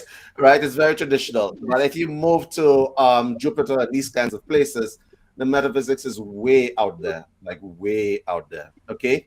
So I don't know, because it's a matter of alignment, right? And I'm going to go back to my original statement. When shit isn't happening, make shit happen. Because if you try to meet people one by one, how much time do you have? You have a full lifetime. You could always reincarnate and find your tribe. But in this world of space thing, because when you walk into an environment, let's say you go to your local library, there may be one person with light inside that library, but y'all are not going to connect. You want to know why? Because you're in a thing that says, I don't want a certain kind of interaction. That person is in this thing that says, I don't want a certain kind of interaction. You look at them, they look at you, and it's like, do I? The moment passes. You see my point? Yeah. So it comes back to, I mean, how does this all fit in with the energetics and the? I mean, in person, you have a connection. Online, it's so flat, and then there's the You're missing. psychic You're level. missing something. You've been caught in the dross of business. Example: September last year, I was on one of Dale's show, and we just mentioned at the end of the one shows, hey, we should do something together. I said, all right, Laura, set up a Zoom meeting. So I was a Tuesday show, and Saturday we had a Zoom meeting. By the end of Saturday, we were planning a bus tour. And we made it happen 8 months later, 9 months later. And we absolutely grew close. I learned all about Maty, all about Dale, all about Laura. And I've known Laura for years. And then David came into the circle too. And we had a circle of friendship because we not only marketed and self-marketed ourselves together, we're on the same journey of presenting ourselves to a community. But you've established that connection over time, so you've built that trust. I feel like it's not about, I mean, I guess I have a fear of building and then being not let down, but having to start over and over again when there's just, my dear, and clearing that out again. Like, I want that home base to begin. Understood. So I have a song in my head. Have you ever heard Frou Frou's "Let Go"? Sure. Right. Yeah. Let go, jump in. Life is so amazing here. You've heard that song before. Yeah. Yeah. Okay. So I think that applies because here's the thing. You want something. I hear that you want something, and it's absolutely genuine what you want, but you have barriers up. You do realize this, that is blocking that thing from getting to you because you don't want to encounter flatness, as you put it. You do have barriers up. I'm not. Are you completely open and transparent and ready to receive all the energies of the universe? Answer the question, yes, no. Yes, it's Lionsgate. I better be. But you have conditions. That is a barrier. You're blocking the gate. And self-doubt. There's some self-doubt there too. So real quick, I want to ask Laura, what was it like to grow a business and a friendship with me and a group with us over a period of months that we all got to know each other? Fabulous, and couldn't have done it without the internet or being face to face like this. I mean, it would be much more difficult if we went back to just phone calls or letters I mean, if you're going to find your soul family or whatever it is you want to call them, you've got to reach wider than the local town.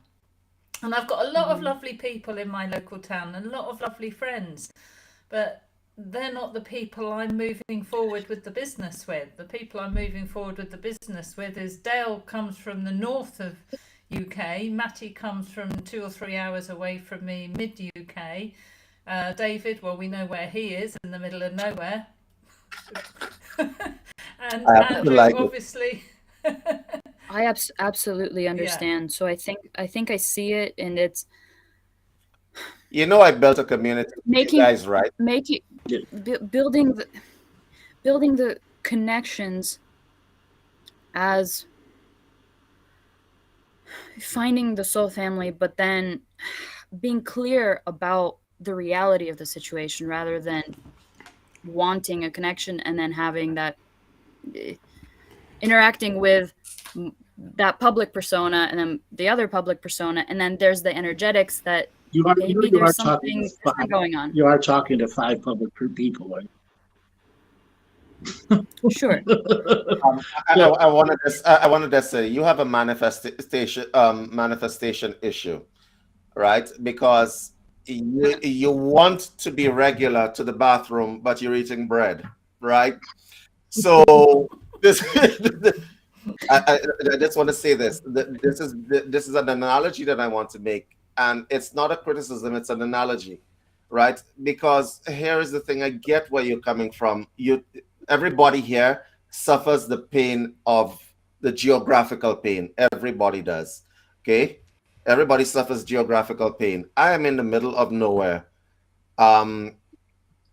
there are people around me, but I try to make shit happen, and that's how I actually met people, right? Because I did. Last time I made shit happen, I got stuck and I had to clear that out and I had to heal. I had to take a long time to heal from it because so there's I was making shit happen. oh, so there's actually a little bit of trauma associated there, right? Sure. Mhm. You want to delve into that? Somebody else? Hold on. Trauma. Do you know being a public-facing personality, trauma is inevitable? I don't know. Yeah. Have you recently heard what I went through? I have. Yes. All right. If it wasn't for these four in the background helping me go through it, it would have been infinitely harder. Infinitely harder. But each and every one of them was able to give me a unique perspective. And it's not even about talking me down. It's just talking to me, letting me be frustrated and grumpy bear, and then coming back to my normal self. You didn't have a network to help collect yourself. No. Okay. And that's the first thing you got to build. A network of like-minded people who have a simple goal. How can we help people? Okay. Maybe you want to use your marketing skills. You know what? Hey, let's put a canned food drive together to help feed children. Okay. Or another one for ASPCA, for the animals and veterinary clinics. And then that's a group of like-minded people who are working through a donation process and a little bit of your marketing skill. And then you say, hey, let's get together and have a world peace meditation day. Okay. And then a little bit more. And then the next thing you know, who's the doers, who's the fakers? Okay. And you grow from there. Do you think you're very sensitive to other people's projections, Anastasia? I'm waiting. Working on it. I'm definitely working on it. Okay, so you're giving them far too much relevance in your life than your own view of you. Yeah.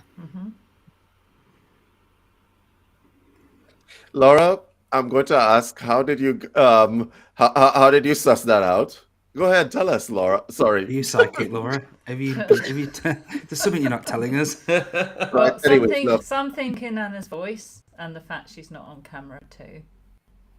But also some of the what she's been saying is the feeling I'm getting is she is a little bit concerned about being judged as well, which is why she like to keep it closer to home rather than on the internet.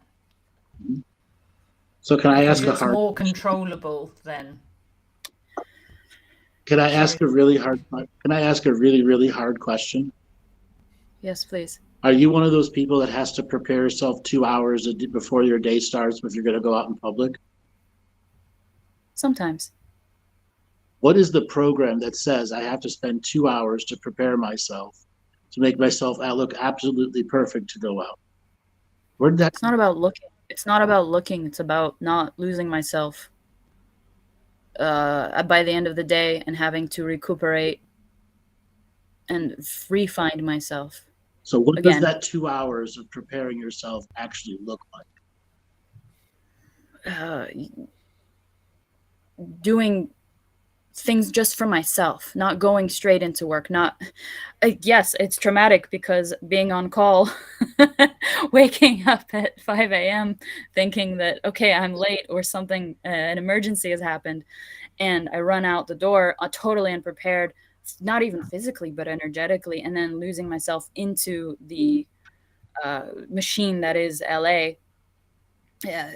So now I enjoy taking the time to prepare because then I feel centered for the rest of the time. Now let me ask an even harder question. You are experiencing the vanity challenge of Los Angeles. So what is your vanity challenge that Los Angeles gives to you? Pure vanity challenge. I came out here to be a producer, and that never happened because it's not the type of people. I mean, I saw the reality of it. But there's only a handful of people that'll ever get any jobs like that. Yeah. Okay? Again, let's go back to the vanity. So you have to primp yourself in the morning. What does that look like? Hair, nails, eyebrows, lips. Not at all. I'm not that type of person. It's yoga, it's journaling, meditation, it's Let's get back to revocation. vanity. You have no I- vanity process in a vanity world. No. Why? Because you don't respect your Never you don't needed res- to. You don't respect your body image. And I want to pass that on to Dale and then on to Dave. So as Andrew was saying this and as I'm reading it, it seems to be that you're stuck in a way, and I don't know if it feels like sort of depression or it just feels like you sank and you can't get yourself up. Me personally, I'd recommend, as I was reading into you, is having some sort of prayer to get you out of where you're at, and having a regular fortifying of yourself, getting yourself up, allowing yourself to meet the soul family you need to meet, but having prayer as a daily process for you. I do think that's really going to help you. Do you say any prayers at all, or have any revocations? What's your format of doing prayers? Some journaling, Yeah, so some specific prayers from a system, revocations in the evening. Okay. So it would be very beneficial for you to start doing prayer on a regular basis when you wake up, what you want in your day, what you don't want in your day, and start analyzing yourself and seeing the different programs which take over and control you. And that's the bigger... I have a question. Just go ahead. Sorry, what's the difference between the process of prayer and the process, like you said, what do I want in life? What do I don't want? What does the day want? Like, that's sort of goal setting. But that can be versus prayer as well. How does that? You can add that how's it into a different? prayer. Yeah. Go ahead, mate. Belief. Mm-hmm.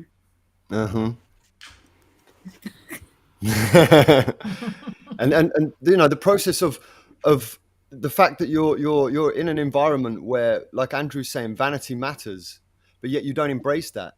So you're in a big pond and you're not swimming like the other fishes, and there's nothing wrong with that. You know, there's no need to be afraid of that. You have to embrace the environment that you're in order to survive within it. There's an element of that, and you're not giving away your free will or becoming one of the herd. It's self-preservation. I'm going to make this really simple for you, Anastasia. Okay? I'm going to ask you a couple of questions, incisive questions. The first question is, tell me what you are most afraid of.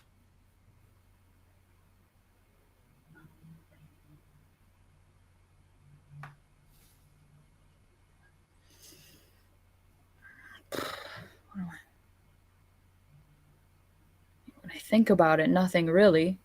It's Second question. Thank you. Tell me what you are willing to give up to find your tribe and be happy and comfortable.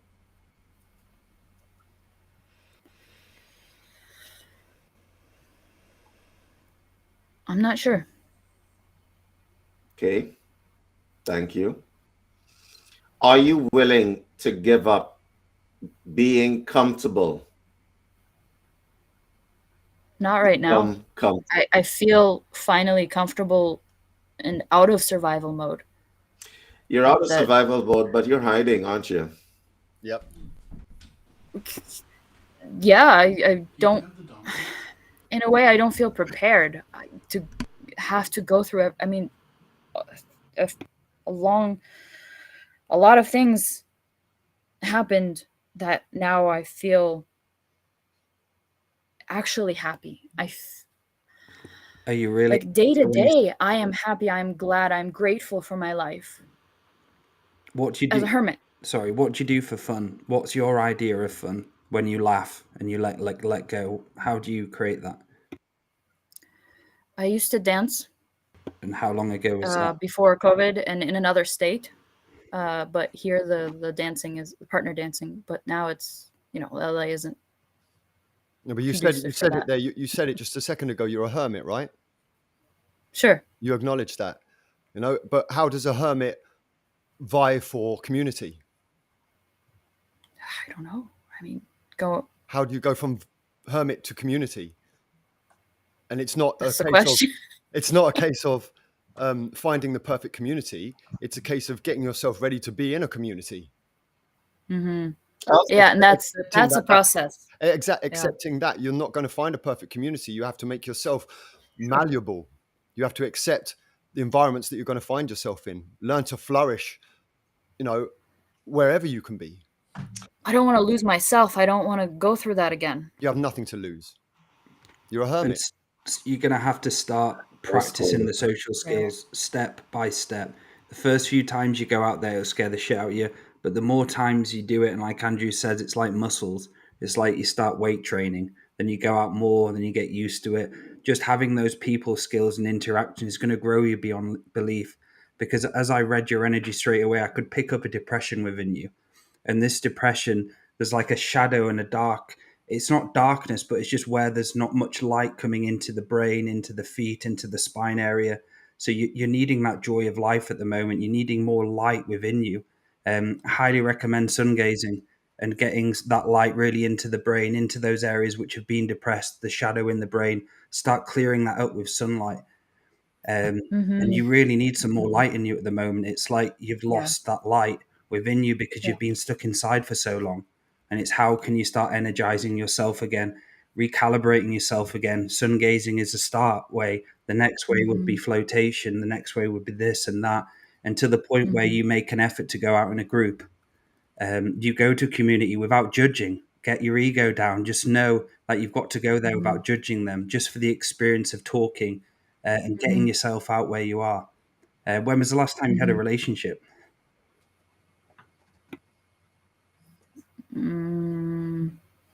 A while. When's the last How time you long had a ago? sexual relationship? A while. And how long's a I- while? What are we talking here? 10 years. Yeah. I like the way you all synchronized nodded just now. I like the way you Okay. synchronized. Well, here's the other part, right? Here's the values side, is that I have a certain set of values and I feel comfortable in that. And I know others share those values as well. Where here in this coast, they don't necessarily share that. And as I was in the industry that I was working in, the people I was surrounded with, it was radically opposite of me. And yet, my creative passions led me here, not my values. And so that's why I've gone into this hermit mode to solidify my values and be comfortable in that it's okay to have different values, but then there's no conversation. So like even creatively, it's very difficult to connect with people that have the same projects. So do you mean So celibacy? I feel like the service part might be where I need to go is to find people with the same service, not creative projects. So through values, do you mean celibacy? No, traditional, more of a traditional family. Okay. In order to do that, you're going to actually have to meet someone, Get aren't out. you? Of course, yeah. In order to meet someone in Los Angeles, if I remember Los Angeles well, if you're hoping for serendipity type experience, it may not happen that well, right? No, sure, not Los Angeles. Okay, so my question is, well, more just a question. This comfort curve that you're in, it's not serving you very well. You know that, right? Because it's not producing the results that you want. Sure. So you're going to have to do something, aren't you? Absolutely, yeah.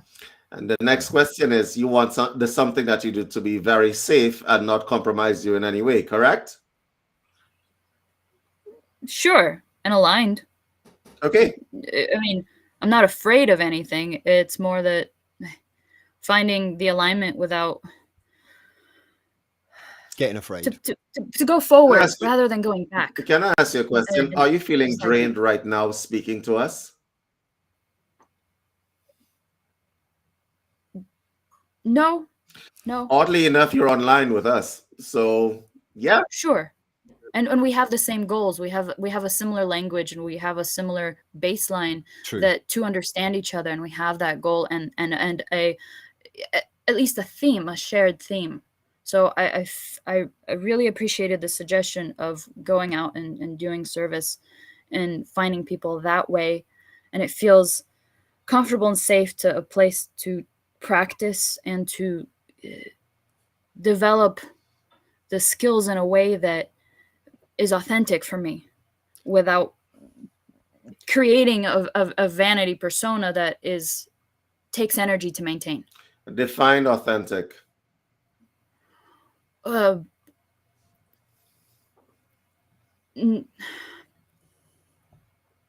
Saying what I want in the moment, communicating what it is exactly that I want rather than what the other people want. And that's pretty much, yes, I do place a big importance on what other people think. Oh. So not playing to what they or what I think they expect of me. Honestly, Anastasia, I think Anastasia, what I think you should do is just simply not care about something. And when you don't care and you walk out into the world and so on, the only place I care about my environment is when I go into Walmart, because that's a whole different level, right? Yeah. The thing that I think you should do is just simply not care. And honestly, when you have the not care thing, it's kind of like a shield. It's like an energetic shield, right? You're walking on the street, you're humming the Beastie Boys song. Oh, God. And you're humming the Beastie Boys song in your head, right? And you're happy as a lark, and people see it. And then the people that can actually see, because you have a problem of being seen for who you really are, values and all. The people who can who will actually see will see you, right? And just a little note, because just a little note between me and you, having your camera off does not stop you from having energetic connections with people, just for the future. Yeah, and that's part of why I also don't do it, because why, if they can't see me feel that, then it's not about, well, I don't want to communicate, but it adds a different level of communication. And I feel like maybe that is something from LA, where I'm so used to being judged by the face, the photo, the headshot, that I kind of want to get away from that a little bit. Okay, so I have a challenge for you. Yes. Every day, take a picture of yourself not in the picture. Just a blank chair. Just a blank chair. How many blank chair pictures before you want to see yourself in the picture? I'm serious. Can you go 100 days without taking a picture of yourself? Sure. 100 chair pictures. I was at dinner. Here's my chair picture. I was at a movie. Here's the picture of the chair I was in. Okay. Okay. Yeah, I'll do it. Are you, or are you your image? Your image is you. You and your image are not the one and the same. Listen, I speak 10 hours a day, video on, video off. Yeah. You have no idea. Yes, I think you're close, but no idea what it's doing like for 10 years straight, 100 sessions a month. Okay, where you're putting your fullness out. Okay. Yeah. The fact that this is from me and me alone. The fact that you don't want to turn your camera means there's a deeper character flaw in you about your personal image and look. Especially because whether you're good looking or it doesn't matter if you're not so good looking, your character flaw is my look.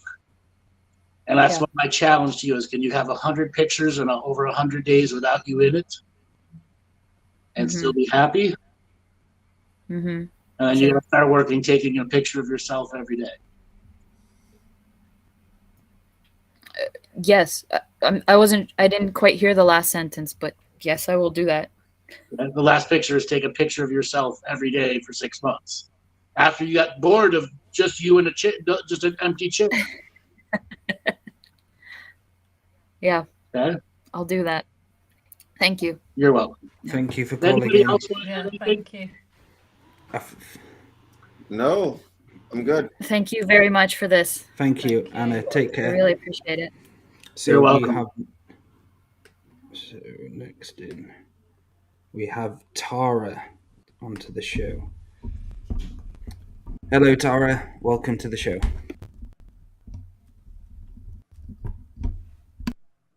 Tara, are you there? Tara's having internet issues. Tara, are you there? No, so I'll put you in the back room and we'll try again after. So we'll get Tara out, then we'll get Alfredo in. Right. Alfredo! Maty, welcome to the show. Dale. Can y'all How hear you me? doing, Alfredo?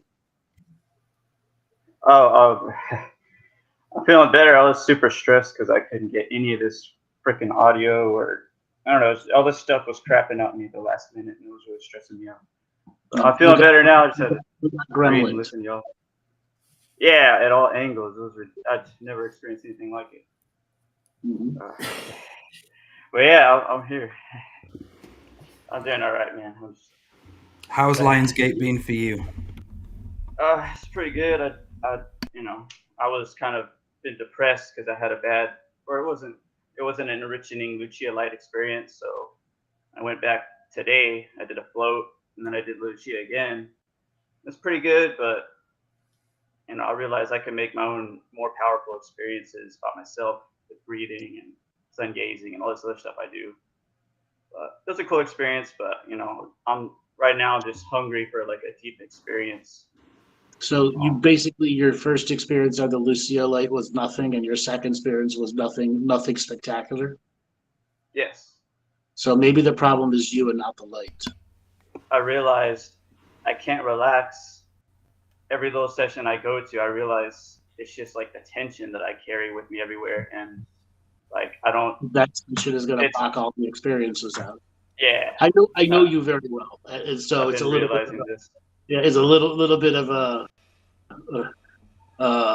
excess energy here. You are surrounded by 5 psychics who can see through everything. Okay. Oh, yeah, I'm aware. So of that. if the issue is you, and you bring it everywhere, why can't you let go in front of something like the Lucia Light, which is just begging you to let go? I know. Because you're addicted. You're addicted to your emotional outcomes and the structures you've put yourself in and can't get out. Yes.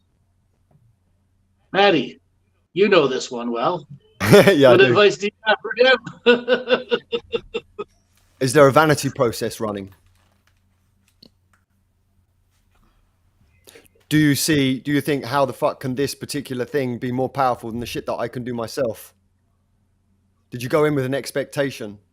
I went in with extremely high expectations because I just hear all these life-changing experiences that everybody's had. And I'm expecting extreme life-changing experience myself when I went. Like life-altering. And what happened? Nothing. Nothing. I just, I saw colors, shapes, but I was just totally not amazed at all.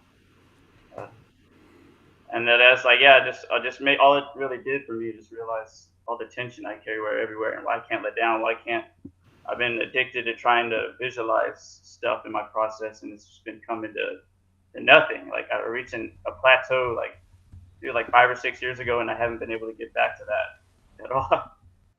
It's like I made all this progress, and then like I'm here, and I just can't get back to that point I was when I made that intense plateau. I'm just like, I know I'm like here. It's driving me nuts. But the thing is that, that process was its own process back then. This is a different process now. And you already know what the problem is, right? You've literally just said what the problem was. The Lucia Light showed me that I'm the problem. There we go. So you're looking to the past to recreate something in the past, but right now in your journey, you already have the wisdom of what it is you need to move forward. But yet your expectations didn't meet the experience. Therefore, you discounted the experience and said you got nothing from it. You did get something from it, exactly what you needed. It was a hard truth that, I just got a hard truth out of it, honestly. That I'm the problem. Let's bring Dale in Oh, here no because he's problem. so much better than me with these interpersonal issues.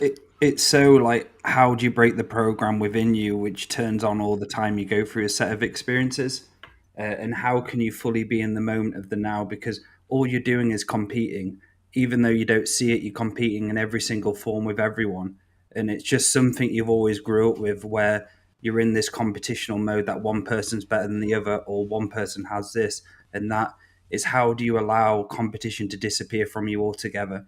How can you feel illumination in the moment of the now? And this is some of the Andrew's teaching and a lot of teachings out there. How can you fully experience the infinite moment of the now, where the infinite moment of the now becomes there's no limitations there. You're allowed to experience what you need to in the moment. So I'd highly recommend, when you next go into those sessions, or just have a word with yourself. I'm going in now as a limitless being, as an infinite being, dropping all competition with myself and even the practitioner there. I'm not allowing this competition to really hold me back, because it's a program in you at the moment. I can see it. It's this like holding you like string. Like you have to be in competition mode. You have to judge someone higher or lower. What was it like for you growing up? Was there any as regarding what you see when you grew up? Was there someone always in competition with you, showing you that as you grew up? I mean, I was definitely Your mother. competitive when I was Your mother. Yes, there we go. Yeah, that's one for sure. Probably the base. But mothers, competition with the mother affects the adult differently as they get older and older. Are you still competing with your mother? Is she still showing you I win on all the philosophy subjects, the way you run your life, the way you have your kids, the way you get job, etc.? She constantly judging you and saying I win with my philosophy? I mean, I don't really argue with her about it anymore. I just kind of. So you gave up arguing, meaning she's won all the arguments and she's the total competer against you. Which has then created this inside you of high expectation, because I have to be able to beat through experience whatever my mother might beat down if I tell her. Yeah, I want to jump in here. Go ahead, David. Good setup. Okay, yes, thank you. Right. There are two things that I'm going to say here. The first thing, I'm going to answer a question in the chat. Is competition negative? No, absolutely not. It's not negative. But when you attach it to your ego as an inflation device, like a pump, then it absolutely becomes negative, because then it inflates the ego, which will come back to Alfredo. Alfredo? Yes. Right now, you're all in your head. I can see it on your face. We're talking to you. Hi. Yeah. Like I'm here. I'm here. I'm listening. I'm here. Okay. I'll look at you. Let's have a discussion. Let's have a discussion like souls. Okay. When I used to teach meditation, and people said I can't meditate because whatever, I knew what was going on. It was their mind. The real Satan in their life, the real Lucifer in your life is your mind, the ego, the top surface level of the mind that does not want to go to sleep. Okay? See, he just moved off again. Alfredo, I'm here. Right. I'm totally here. So we're going to have that discussion. So I used to tell people that if you want to experience trance and stuff, stop chasing it. You're chasing trance. You're chasing the experience. Right? Right. You're chasing the experience. Yeah, and it's going to keep moving away from you, because this is how the unseen world works. For those of you in the chat, I want to give this advice to everybody listening to this chat right now. Whenever they hear the experiences of other people, about people visiting other worlds, other dimensions, other galaxies, and so on, they're like, that is never going to happen to me. It's not real. No. The problem is that you're trying to get there with the wrong part of your mind. Okay? You're trying to get there the wrong part of your mind. I'm just listen to me for a moment, because I might have I might be a little bit experienced in these matters, right? So You're trying to get there with the wrong part of your mind. If you are going in with your ego, the surface level of your mind saying, I am going to go to the unseen realm and I'm going to see the things that other people seen, then you're going to stay on earth. You cannot fly without wings. You feel me? So here's what I would suggest, and this is why you got blocked in the Lucia light. If you go into the Lucia light looking for experience, then that's not going to work for you. Okay? Here is another way of looking at it, and this is going to be totally counter to anything that you are right now. Okay? Here's my advice to you. Drop it. Drop that thing that's in your head that makes you want to experience what other people have experienced. Everybody's experience of the unseen may be slightly different, right? If you're connected with people, but the manifestations may be the same, but the experience is different. Okay?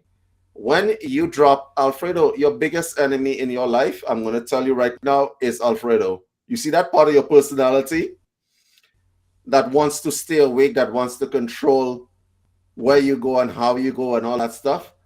It is only accounting scientifically. I'm going to speak to you from a scientific point of view. The part of you that you call Alfredo is only accounting for 5 to 8% of your capacity as a human being. Real talk. That is a scientific fact. Okay? You want to put that stuff to sleep. The next question is, David, how the hell do you do that? Well, I would suggest that you go to the Lucia light this time. Okay? Stop trying to quiet your mind. I keep telling these meditation students that all over the world. Stop trying to quiet your mind. The natural state of your mind is quietness. The natural state of you is being able to access the unseen world. That's what the natural state is. Okay? All the shit that you're experiencing where you're blocked, that's the illusion. The natural state is being able to close your eyes and immediately be in the unseen world. That's the natural state. This thing where you're blocked and then you're looking for experience, because you're looking for it, you're keeping the conscious mind alive.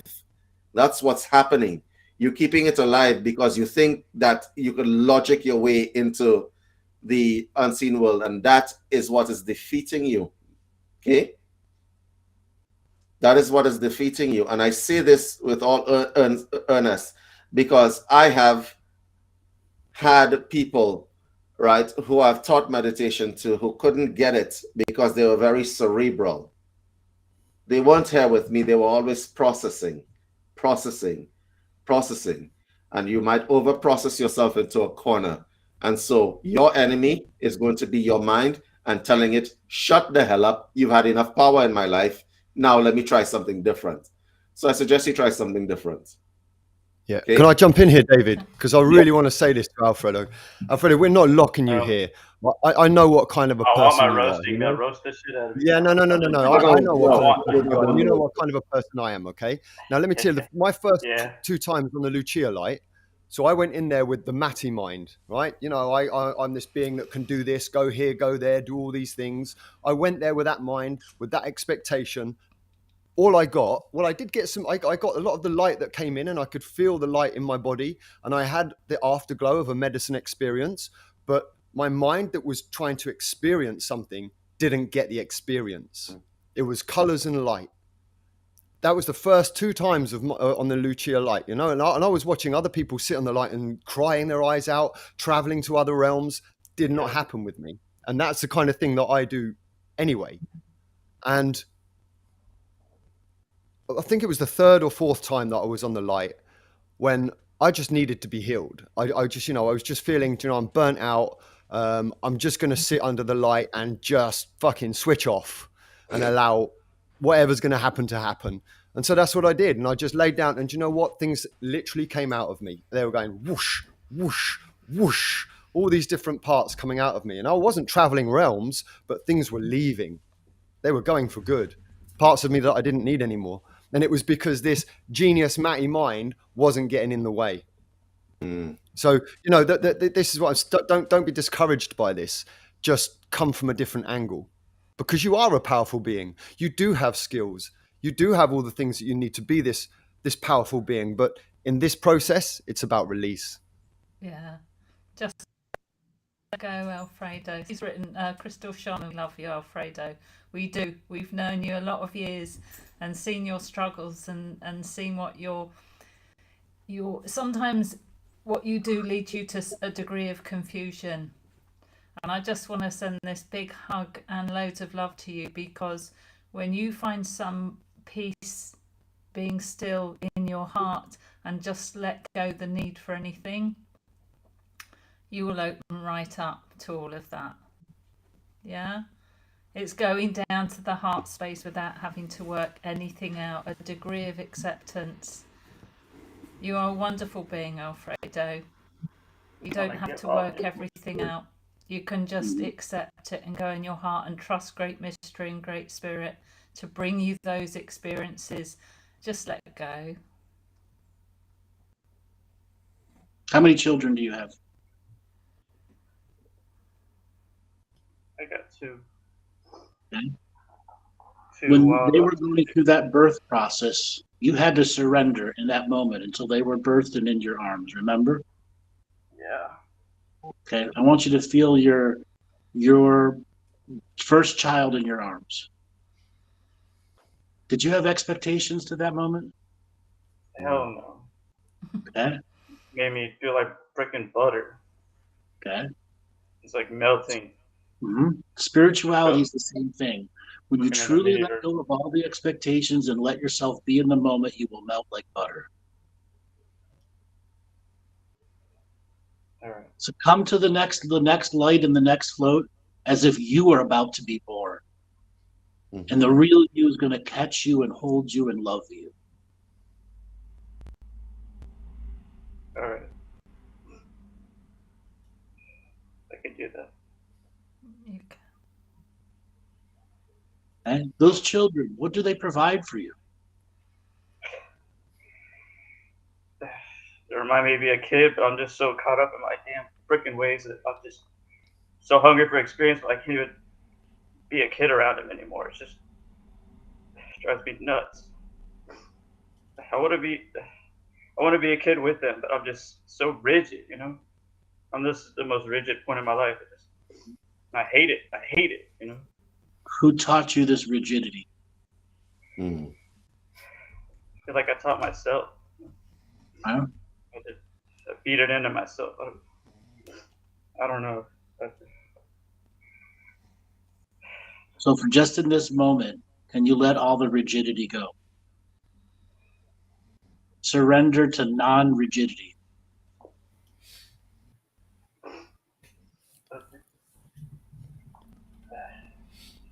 Do you know how many people are looking at you with love right now? In the chat room, right here. No one's judging you as well. I don't care if they are. No, they're not. That's the thing, they're not. I want to be a kid. I want to be happy again in my life. So in this non-rigid moment, how do you play with your children again?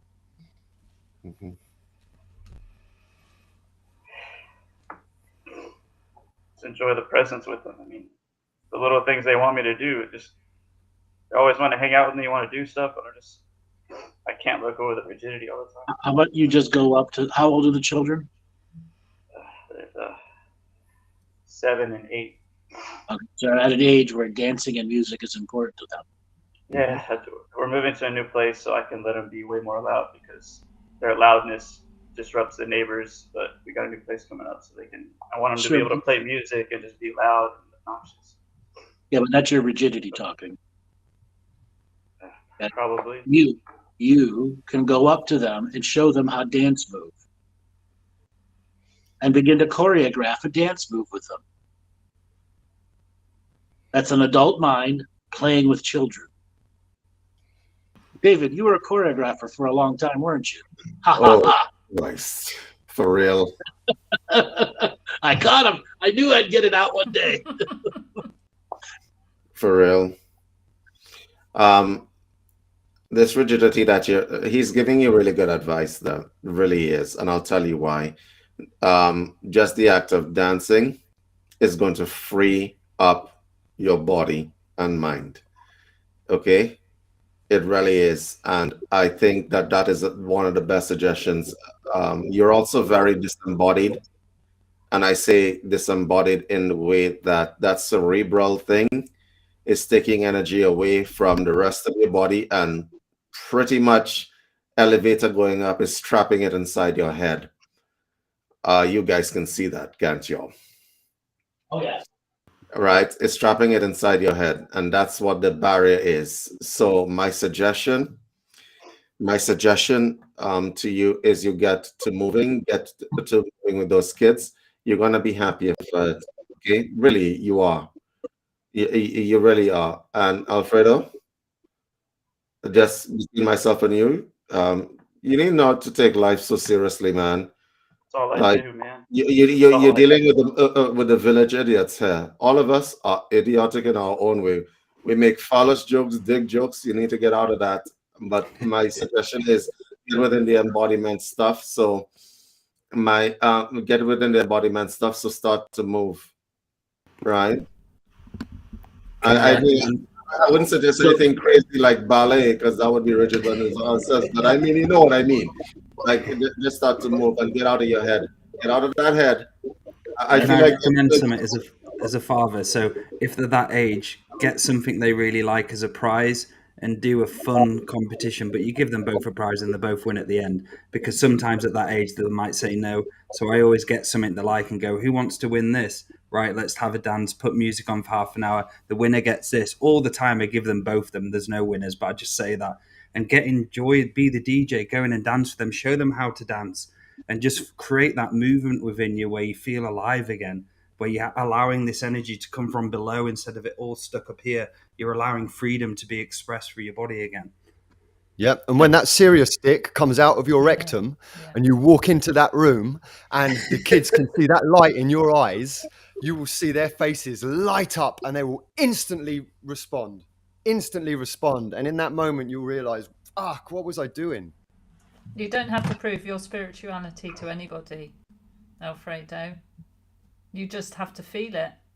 And that's enough. There's nothing to prove to anybody at all. Are you familiar with the Phil Collins song "I Can't Dance"? No, but I can check it out later. how about Okay, we belong by that better. Yeah, and then there's "Men with Hats," the safety dance. Okay. Okay, all stupid songs from the 80s and the 90s that are meant to get people out of the dance floor and innocent again. Okay, that's one technique. There are so many other techniques that you can be using that can get you into this bodied state again, where you're out of your head and you stop overthinking. Because that's something you do: overthink, and then you're out of energy and you overthought everything, and then you have nothing more to do, and then you enter boredom and you start overthinking again because you're bored. And it's a vicious cycle. I'm trying to wrap my head around this. I'm just trying to make sense of this because I got so good about clearing my mind. Like I feel like I have a clear mind, but from what y'all are telling me, you're telling me it's still running me. Oh yeah, I'm at a point in my life where I feel like I don't have all these crazy thoughts flowing. It slowed down to a point where it's just like real stable, but I'm still acting on it apparently. And spontaneity in the moment where you find yourself and you're like, shit, I've got this serious stick so far up my arse that it's coming out my head. And then you can just drop it and just do something ridiculous, something spontaneous. It's finding that spontaneous, because that's where that energy comes from. You can't plan it too much. I mean, you can in the beginning, but it just happens. And take your brain left and right hemispheres. You know the practice. Soak it in your heart energy. Take it down there and just soak it in all that beautiful heart space. Yeah. And you can always speak to the neighbours and say to the neighbours, do you know what, for this hour we're going to have a little party. You know, you can always speak to the guys. I'm really sorry, but maybe at this point on Saturday there may be some loudness and some music. You know, just whatever you can do just to take that worry out of your mind, cover all angles, but then let it go. And get them to tickle you as well. See if you can put your arms in the air and see how long you can hold them in the air without holding. I always do it. So get them to see how long you can go without laughing. That's the funniest. That's a good idea. Yeah, do stupid shit. Yeah. We absolutely recommend it. Do something stupid every day. I do stupid shit all the time. Put it in my daily practice. Yes. Put as part of your daily spiritual practice. Do something stupid today. We got a song for that. Come on, Andrew. I need that. Practice is too rigid. If you're going to be dumb, you've got to be non-rigid tough. daily practice. You got to be fully dumb. Yeah, I go full retard. I gotta do something. Mm-hmm. No, that's when you're gonna try to blow bubbles and dance at the same time. Go get I'm doing soap something bubbles. stupid today. I'm doing something stupid today. You're probably wondering why I have a bulldog clip in my hand, right? Yep. Okay. So it all started with me having a discussion with a lady out here about her whole maternal experience. And I'm asking, what does it feel like to have a human, feeding off of you, right? And she said, it's kind of like having something clamped to your nipples. So... Yeah, but you like that stuff. I like that. Yeah, I like the feel. I'm looking at, I probably put a couple of eyes on it, get some arts and craft going. Yes. Do something stupid every day. All right, I'm seriously considering it. I'm just pondering the bulldog clip. Is that what it's like, Laura? Surprised you're not using an alligator clip. No, we're not using no alligator clip. No. On a battery. We're not using any device clips, something like that, okay? Something that show to a whole different level. I would take it to another direction. Right? Right, so anyway, if anybody doesn't see me for a week or so, it's because I'm in the ER. Anyway. Or in a dungeon somewhere.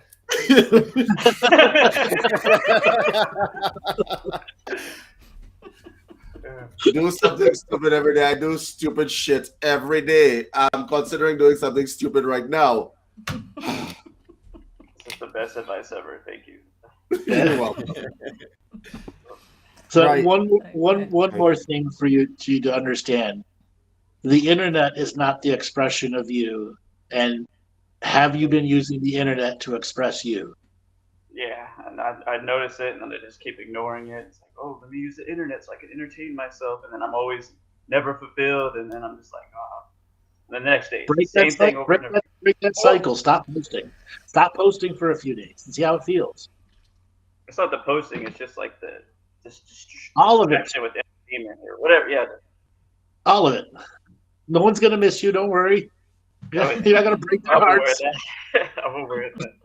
Yeah, I can care less. Okay. Okay.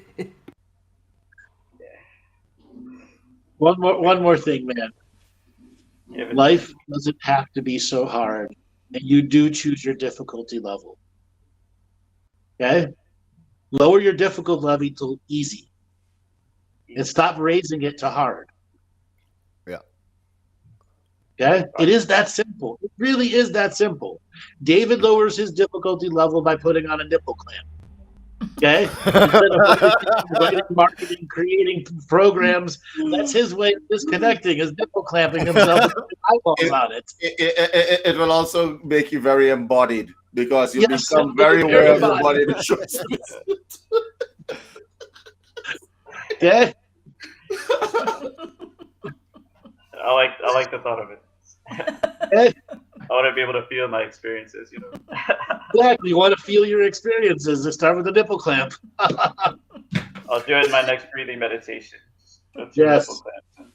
I can The feel Tao it. of nipple clamping. Yeah. Right, thank you for calling in, Alfredo. It's a Yeah, pleasure, thank brother. you. Thank you.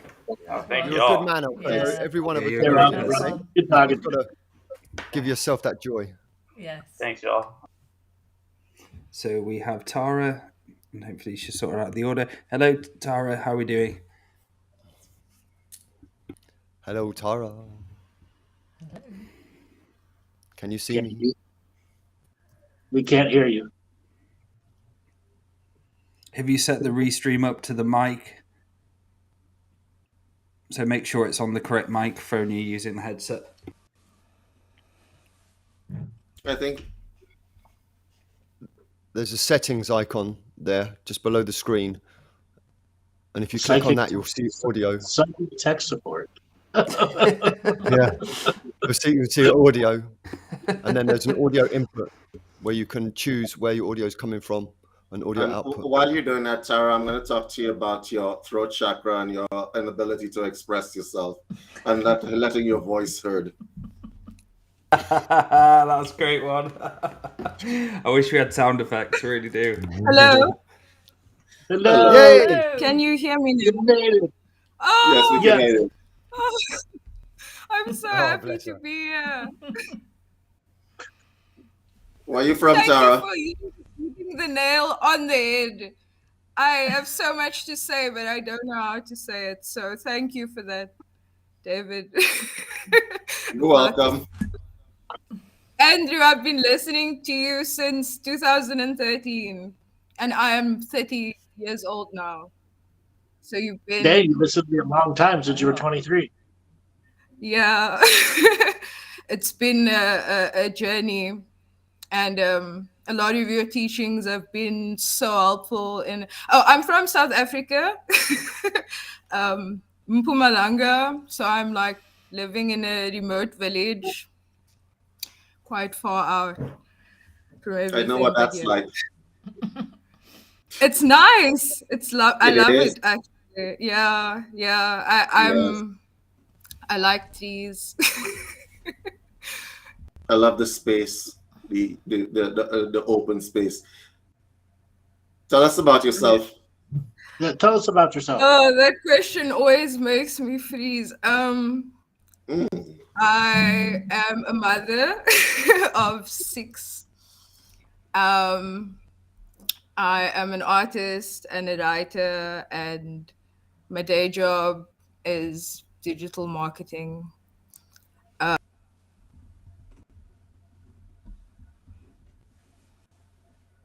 The question made her freeze, remember. Yeah. She probably has to turn her video. Yeah, that's internet. A mother of 6 at 30. I wanted to hear what was coming next. And a digital marketer. Yeah, I wanted to hear what was coming next. Oh. Tara, if you can hear us, just turn your video off and then you will reconnect.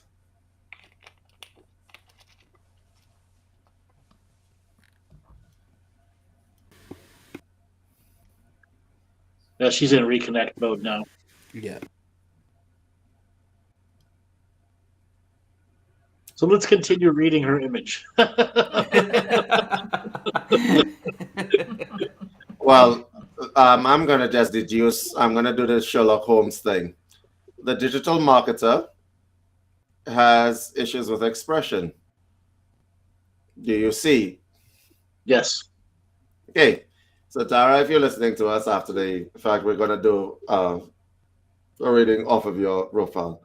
I can see that you're living in a slight overwhelm.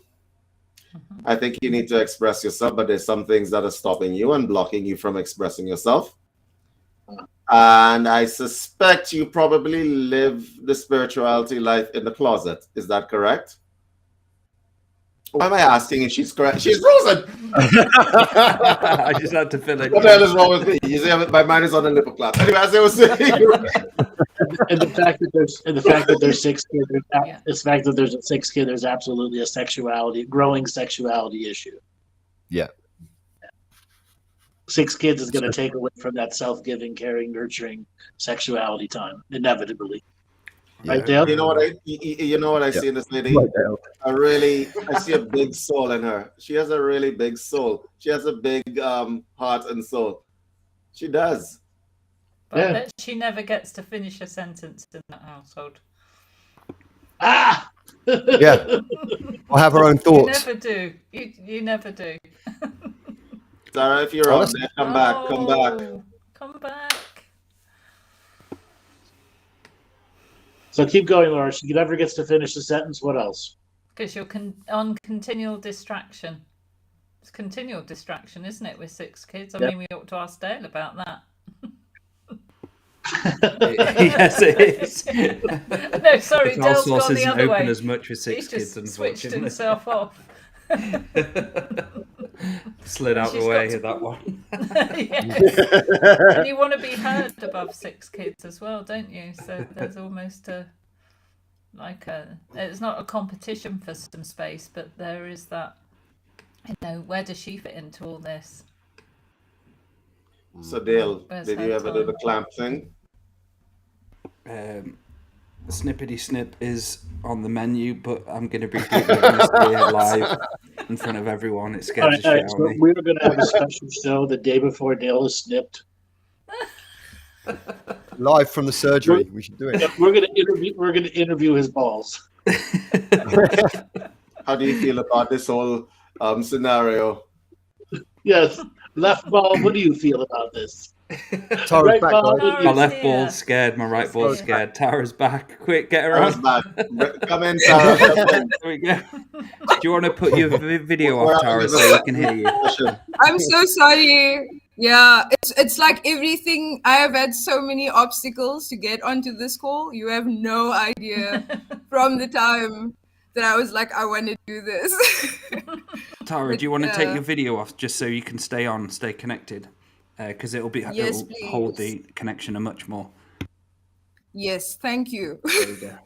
Tara, So talk to we were us. reading. Tell us We were everything. reading your frozen. We were reading your frozen image. So Oh, David, go where you left off. Tara, here's what I want you to do. I want to do something with you. Is that okay? yeah. Okay, I want you to talk like you've never talked before. I want you to give me an airworm. I want by the time you finish talking, everybody to be like laying still and not moving. Tell us everything you want to tell us.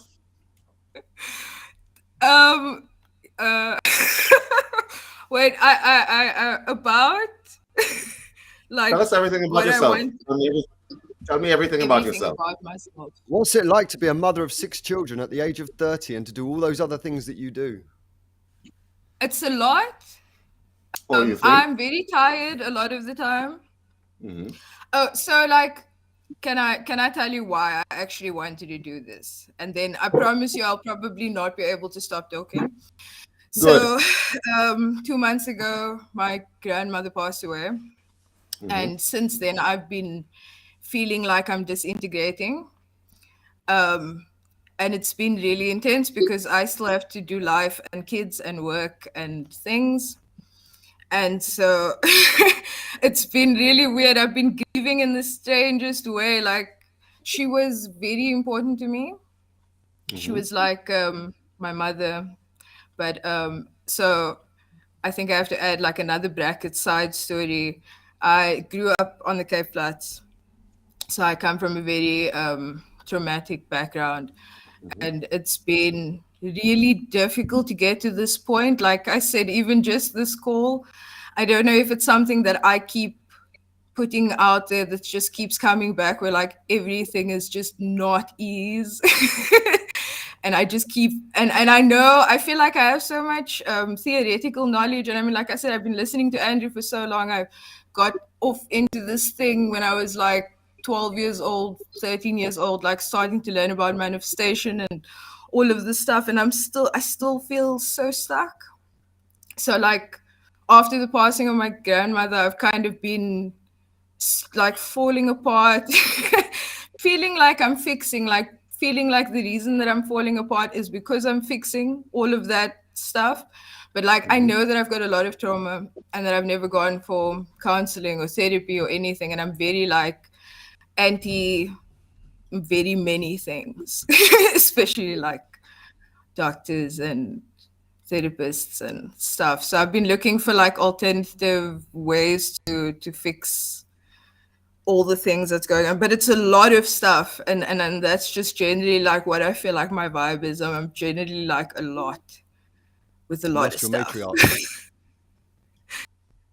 Sorry? You lost your matriarch. Yeah, more than that. I feel like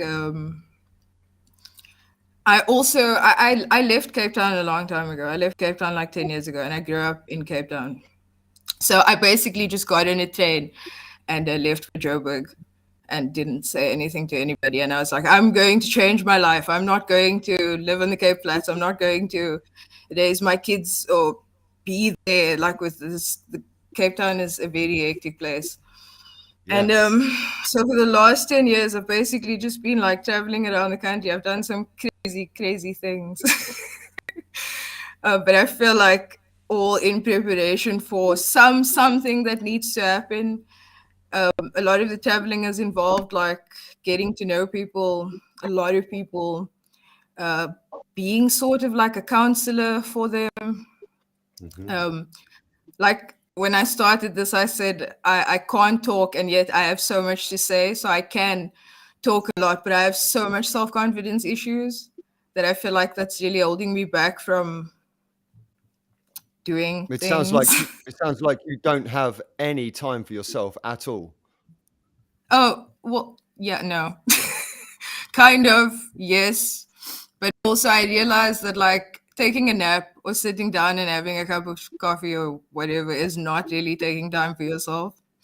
Nope. I haven't ever had any time for myself. Let me say that. I feel like from the time that I got to this planet, they got me, and it's been flipping fighting ever since then. It's been hardcore. And I'm still trying to catch my breath. This is like the first time in the last 3 years that like I've had a little bit of breathing space and had steady work and had a lovely husband and my family's okay, and because I've had some really hardcore experiences, and now I'm just like, okay, so now I've gone through all of that, now what? But at the same time, I feel like everything is breaking inside of my body, and I'm going through a lot of stuff since my grandma passed, like internally, mentally, seeing myself like not being very happy with what I'm saying, and like I think that's why I called, because I was just like, which way, guys? some guidance. Sorry? So can I ask you a question? Sorry, Maty, go ahead. I was just going to say, it just sounds like trauma upon trauma upon trauma upon trauma. You're a young woman. You're not able to express yourself the way a young woman would. You have not only children, but a lot of children. You've lost your matriarch. Traveling around, you have no roots set down. It just sounds like it's just trauma upon trauma upon trauma, and you just haven't had the chance to heal, and you don't even have the space to do it. And what would your grandma want you to do? Would she want you to take care of yourself, or would she want you to go in self-destruction mode?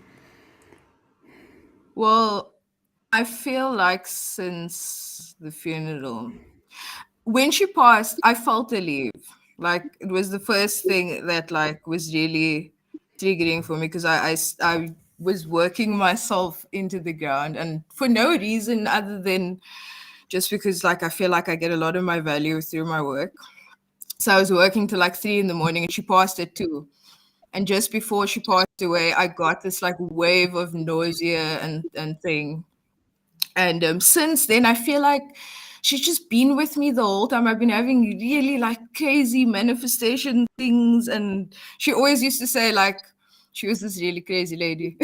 She always used to say, like, is there anybody that I can phone to get you noticed? I feel like I need to get you noticed. And I was like, no, Ma, you can't do that. You can't just phone people and tell them, hey, check out. So since then, it's been like she's been doing that for me in the spirit world. You know, like getting you're phoning us right now. You're phoning us right now. Yeah. Well, I've been praying for this for so long that like when this happened, I was like, there's no way that I'm actually going to talk to Andrew and Laura. Like, that's so crazy. I only discovered the rest of you guys like later on in life, but like I was just like this lost little random kid from Bala, and then like I found your stuff and I was like, oh my gosh, I'm not crazy.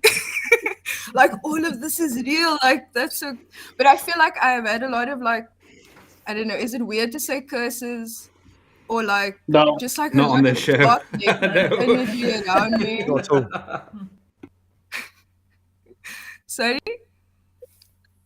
No, you can say whatever you want. We've heard it all. Yeah. Yeah, so like I live in a place where there's a lot of black magic and stuff. Like even just in the place where I am, like very openly, very like accepted and stuff. And I definitely feel like in the last couple of months I've had stuff directed at me. But also over my entire life. Like I've had lots of nightmares, terrible trauma. Like that one of the questions I wanted to ask is like what is sexual abuse and rape and what is its place in this whole thing? Like what are you meant to do with all of this stuff? Like this knowledge or this information or this experience or whatever. Like that's what I've been trying to figure out for the longest time. Heal I from it. gotta say something here. Good. Young lady, you must have the biggest heart ever. You have 6 kids, you're 30. We have a pretty good idea the kind of trauma that you've been through over and over again, right? You're talking to people who are not bricks, right? Your mother has died, which was probably an anchor in your life, and you still want to help people. That's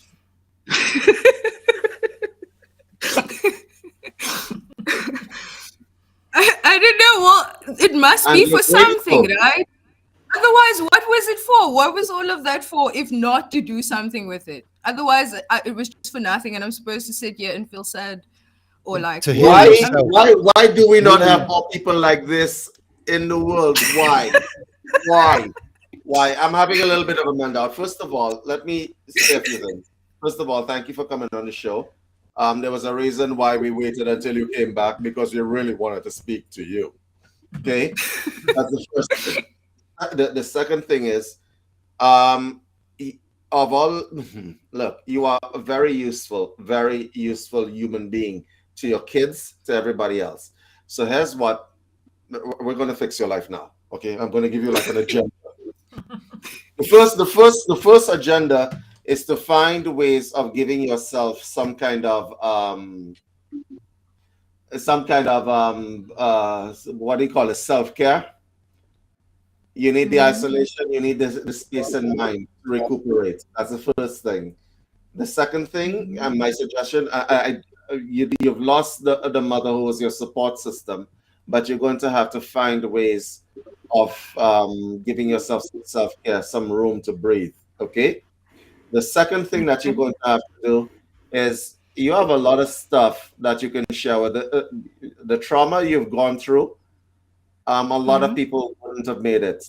A lot of people would not have made it. So, and the thing is, you're not particularly religious from what I can gather, which means that you had to drag yourself out of these kinds of spaces by yourself, right? And that is a lonely existence. I want everybody who's in this community to listen to this call. You hear this? You hear this? Somebody speaking to you. She's still here. She's still here, fully presenting herself. Well, not fully because the camera's off, but then that's another thing. You're not getting it. Well, that's Right? the problem, right? Is I She's fully want presenting to. herself. I feel She's like I still here. need to. For the longest time, I've had this drive to like do something with this knowledge. I've actually written a book, but it like sits there while I'm editing it slowly with the Oh, hell no. perfectionism. No. Finish writing that book because I know. I tell myself that all the time. I would pay for that book. All right. I would pay money for that book. I want to read this book. Look, Thank a lot of you. people I a will. lot of people are on the spiritual path. A lot of people have written books, right? I'm quite sure a large majority of them have not gone through the shit you've gone through. Okay? Yeah. So that is Well, I real think that's spirituality why. there. You know, I don't know if Andrew can hear me, but like I feel like that's one of the main reasons why I found this information was because like I came here into a very colored, well, I know this is a weird word, but like in Cape Town, we are the colored community, right? We're a very small community, or like what are they called? The Khoisan people. But I'm very, very mixed. I've got a lot of different lineages and stuff. And I always felt like weird. I was just like, why do I feel like I know stuff that I shouldn't know? And why am I in this place, right? Like where people are drinking and like not caring about anything. Like, I don't know if you guys have read anything about the Cape Flats or if you know anything about the Cape Flats. Oh yeah. But there's a lot of gang violence, there's a lot of alcohol, there's a lot of like really bad shit stuff, study stuff going on there. And I was always like, well, what am I supposed to do with this? Like, how do I help these people, right? Because I've got family there, I've got people that I care about that have also gone through equally as bad experiences. And I think that one of the main reasons and then had to go through all of this was as a testimony, perhaps, because like I did actually have a very deeply religious background. I grew up Christian, but my grandfather was a pastor, and I probably studied the Bible back to front so many times, and very, very, very many other texts. And so you're probably right. I'm not exactly religious per se, but I would think very spiritual, but more like living the mystical life daily type of spiritual, just like trying to bring it into real life experiences for people like me that don't have access to this information, that have no idea that this whole entire world exists outside of this insane, because it's a horrible part of the matrix where people are starving all the time and fighting and they have no opportunity to get this information. I scrounged around for it and Tara, can I borrowed ask very a many question? books. Yeah. So, Tara, from all the years of listening to Andrew and what he's talked about and teached, what have you learned from it, and what are you practicing from it at the moment? From all of those times and shows you've listened to, what are you doing? What in regards to that? So I've dipped in and out many times. The revocations have always been one of the strongest things for me. I think because I like words, and just makes it easier for me to connect like that. But I really struggle to maintain a practice. Like every time I get back into it, because like I said, I feel like my body is super toxic right now and I need to heal it. So I can't say connection because I feel just yuck all the time. But I think that's what's coming out, is that like I need to fix this. I need to heal my body and I need to start going deeper into that trauma to fix it so that I can do whatever it is that I need to do. But I don't know if it's affirmation that I want. So the best service you can do for your ancestors and grandmothers is to take care of yourself, nurture yourself, heal yourself. And that's the best thing you can do to elevate yourself out of from where you're in at the moment, is actually making the schedule of having self-healing, self-nurturing a part of your daily practice. And the many teachings Andrew said throughout the years, those are going to be important for you. Finding the times where you can truly relax, where you can unplug from the kids, where you can truly be you again. Those are those moments you're going to have to find and just see those self-defeating program habit patterns which come in, which goes, I don't have time, I've got this many kids. You can find time if you find it. If you truly put the effort in, forget someone to look after the kids and have time alone where someone can give you some body work, or you can go for a float, or just anything. There's so many things out there. But for you specifically, self-care is the way forward for you, by having that self-nurturing time. You've got 6 kids. I've got that many kids as well. It's crazy. Like, I need to have my relaxing time or I'd go crazy. Like you do, you boil. I want like to mention that I have 6 minus 1. The one is much older and she's with my biological mother. So when I say 6, I've been 6 as in I've had 6 first 2 years. That's exactly the same scenario I'm in as well. There is 6. Yeah, it's still a lot. Yeah. There's still a lot. It is a lot. Did you say you didn't feel well, Tara? Did you say your health was not good? Been very like I can just feel things are breaking. I don't know if that makes sense. Recently I've had womb issues, which I think has a lot to do with what I was going through because of my gran. Like I felt a lot of shame and a lot of guilt, and I did this exercise with someone where I was like just trying to feel where it was in my body, and it came out to this lump in my womb. And then at the same time, disclaimer, this is very weird personal information, but like, I don't actually care.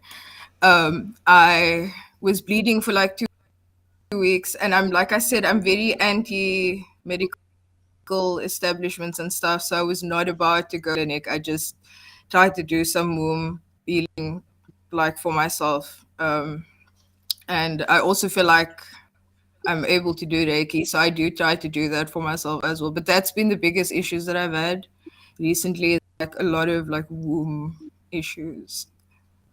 So what's your problem with going to the doctor with the 3D side of things balanced with your spiritual I've had side?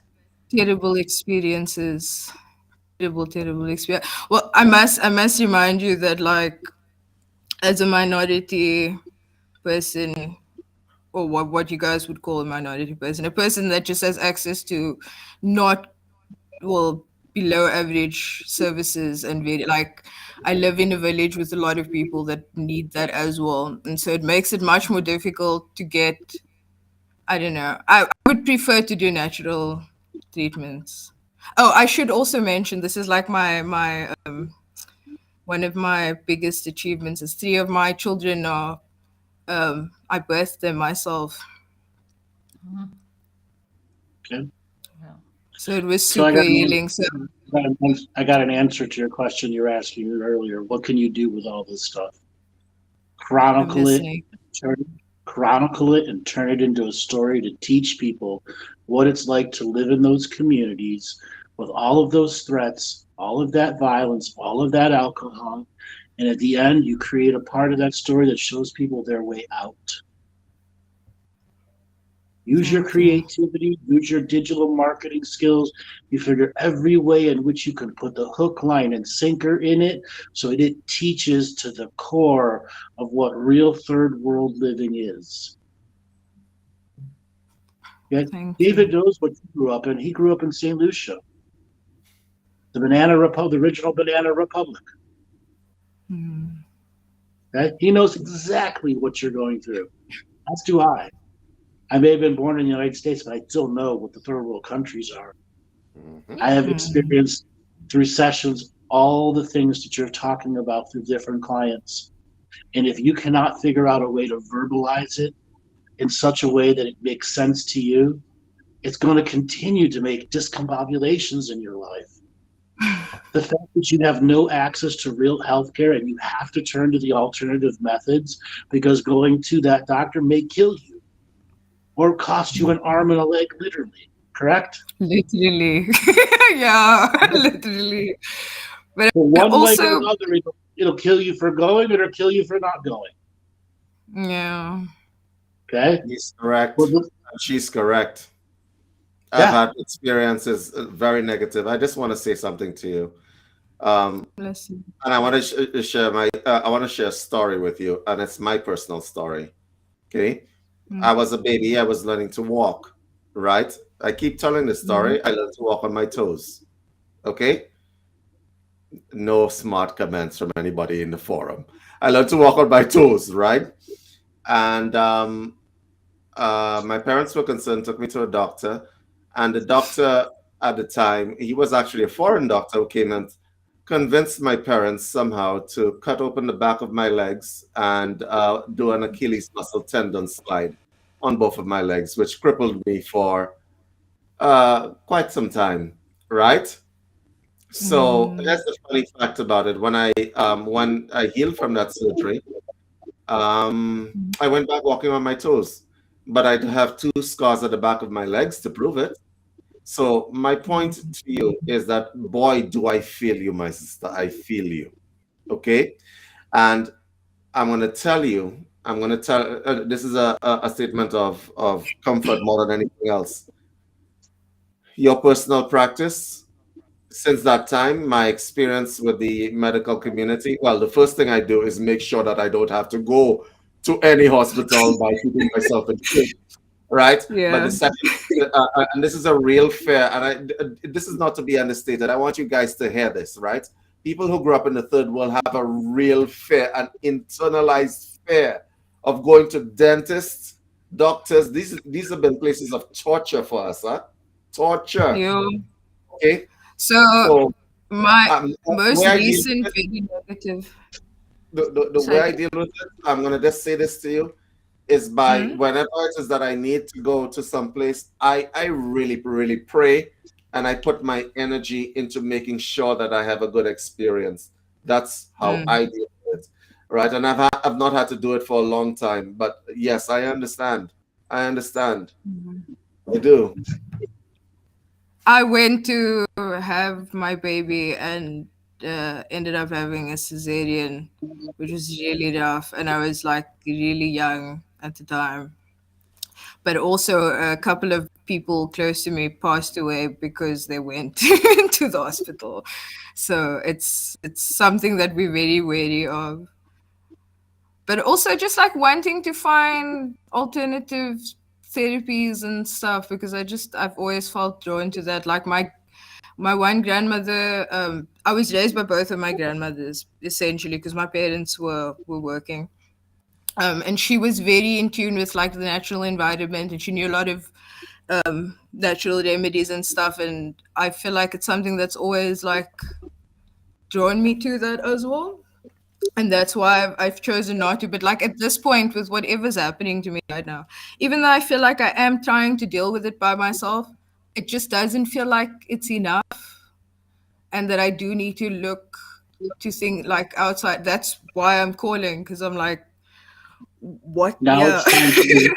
Now it's time for you to put on. Listen, it's time for you to put on the grandmother's shawl, and say, "I am the living grandmother now. Whatever wisdom was passed on to me, it is my duty to pass on that wisdom to others. Be the wisdom holder and the wisdom keeper. Pass it on to as many people as you can. Even if you got to write your book out by hand and copy it on a photocopy to give it to other women or other people in other places in your environment."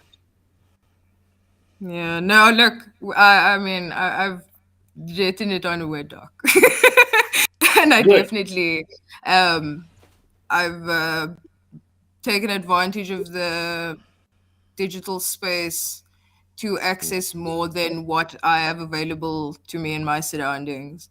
So I definitely think, I just feel like I needed a little bit of maybe a boost of confidence. And Sure. like I said, You just to also- know that I'm not crazy and that You like also all of need- this wasn't happening. You need to accept that you're the living grandmother now.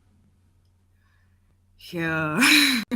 Yeah. Hey, that's heavy. The That's living one that grandmother is the holder of the wisdom to pass on to others.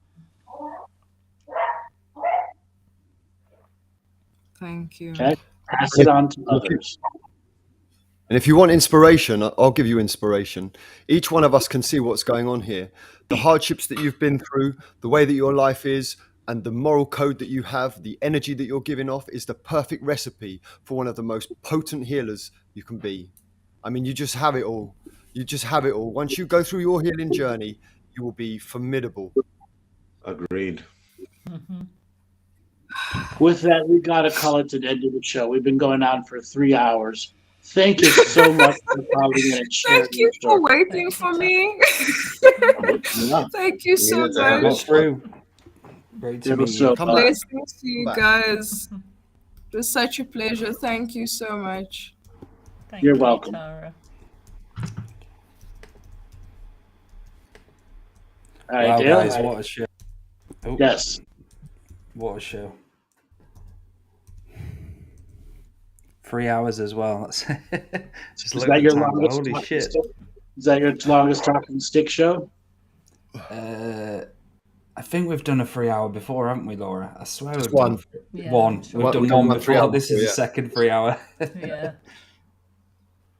So yeah, I'd like to just say thank you to everyone as well, all the comments in the chat for listening and watching and supporting all of us, and these incredible people, these hosts, Andrew, David, Maty, Laura. Thank you so much, guys. It's an honor, and you're all inspiring. And thank you for watching the Lionsgate show, and I hope you all have a great Lionsgate. Do you want to quickly go around? How can people get hold of you, Maty, for sessions and so on? Okay, so if you want a private session with me, psychic surgery, whatever else you require, it's Matywaller, 2feathersmedicine@gmail.com. Thank you, bro. Andrew? I've got a cheddar attacking foxes in the background. You go to my website, andrewbartzes.com.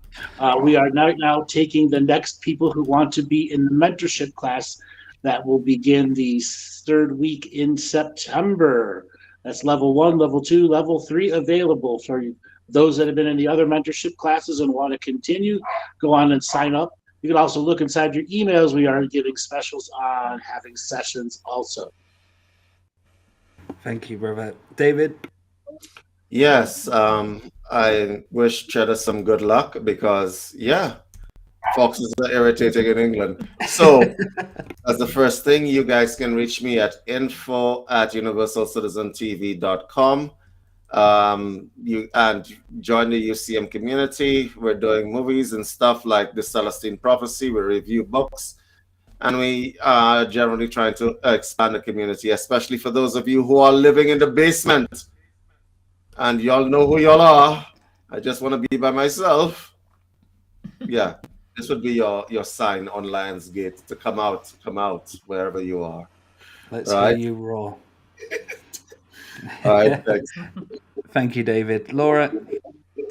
Yeah, so Andrew's staying with me, as you've probably worked out. And if any of you guys in the UK would like to... Why are you laughing, David? If any of you guys... There was a part of the show. There was a part of the show, right, when you put on your phone camera, and I'm like, Laura's teleporting. You'll see Andrew sneaking in, and then you walking out, and then Andrew. Then I was dying laughing here, right? He's teleporting from one digital paradigm to another. I'm like, whoa. This being Andrew's UK tour, so guys, if you want to meet Andrew or get a group of you together, then we can arrange that. At the moment, we're working on Combined Therapies UK, which is tried and tested combined therapies that David and Andrew have been using for a while. We're going to do it, and we have been doing it over here in the UK. We've been in York, where we had an absolutely fabulous response and fabulous time. Well, we think we found a venue now in the south in Brighton. It looks very promising. If we can secure that, then we are going to open it up both to York and Brighton, and that will generally be all 4 of us present there doing all the different skills we've got.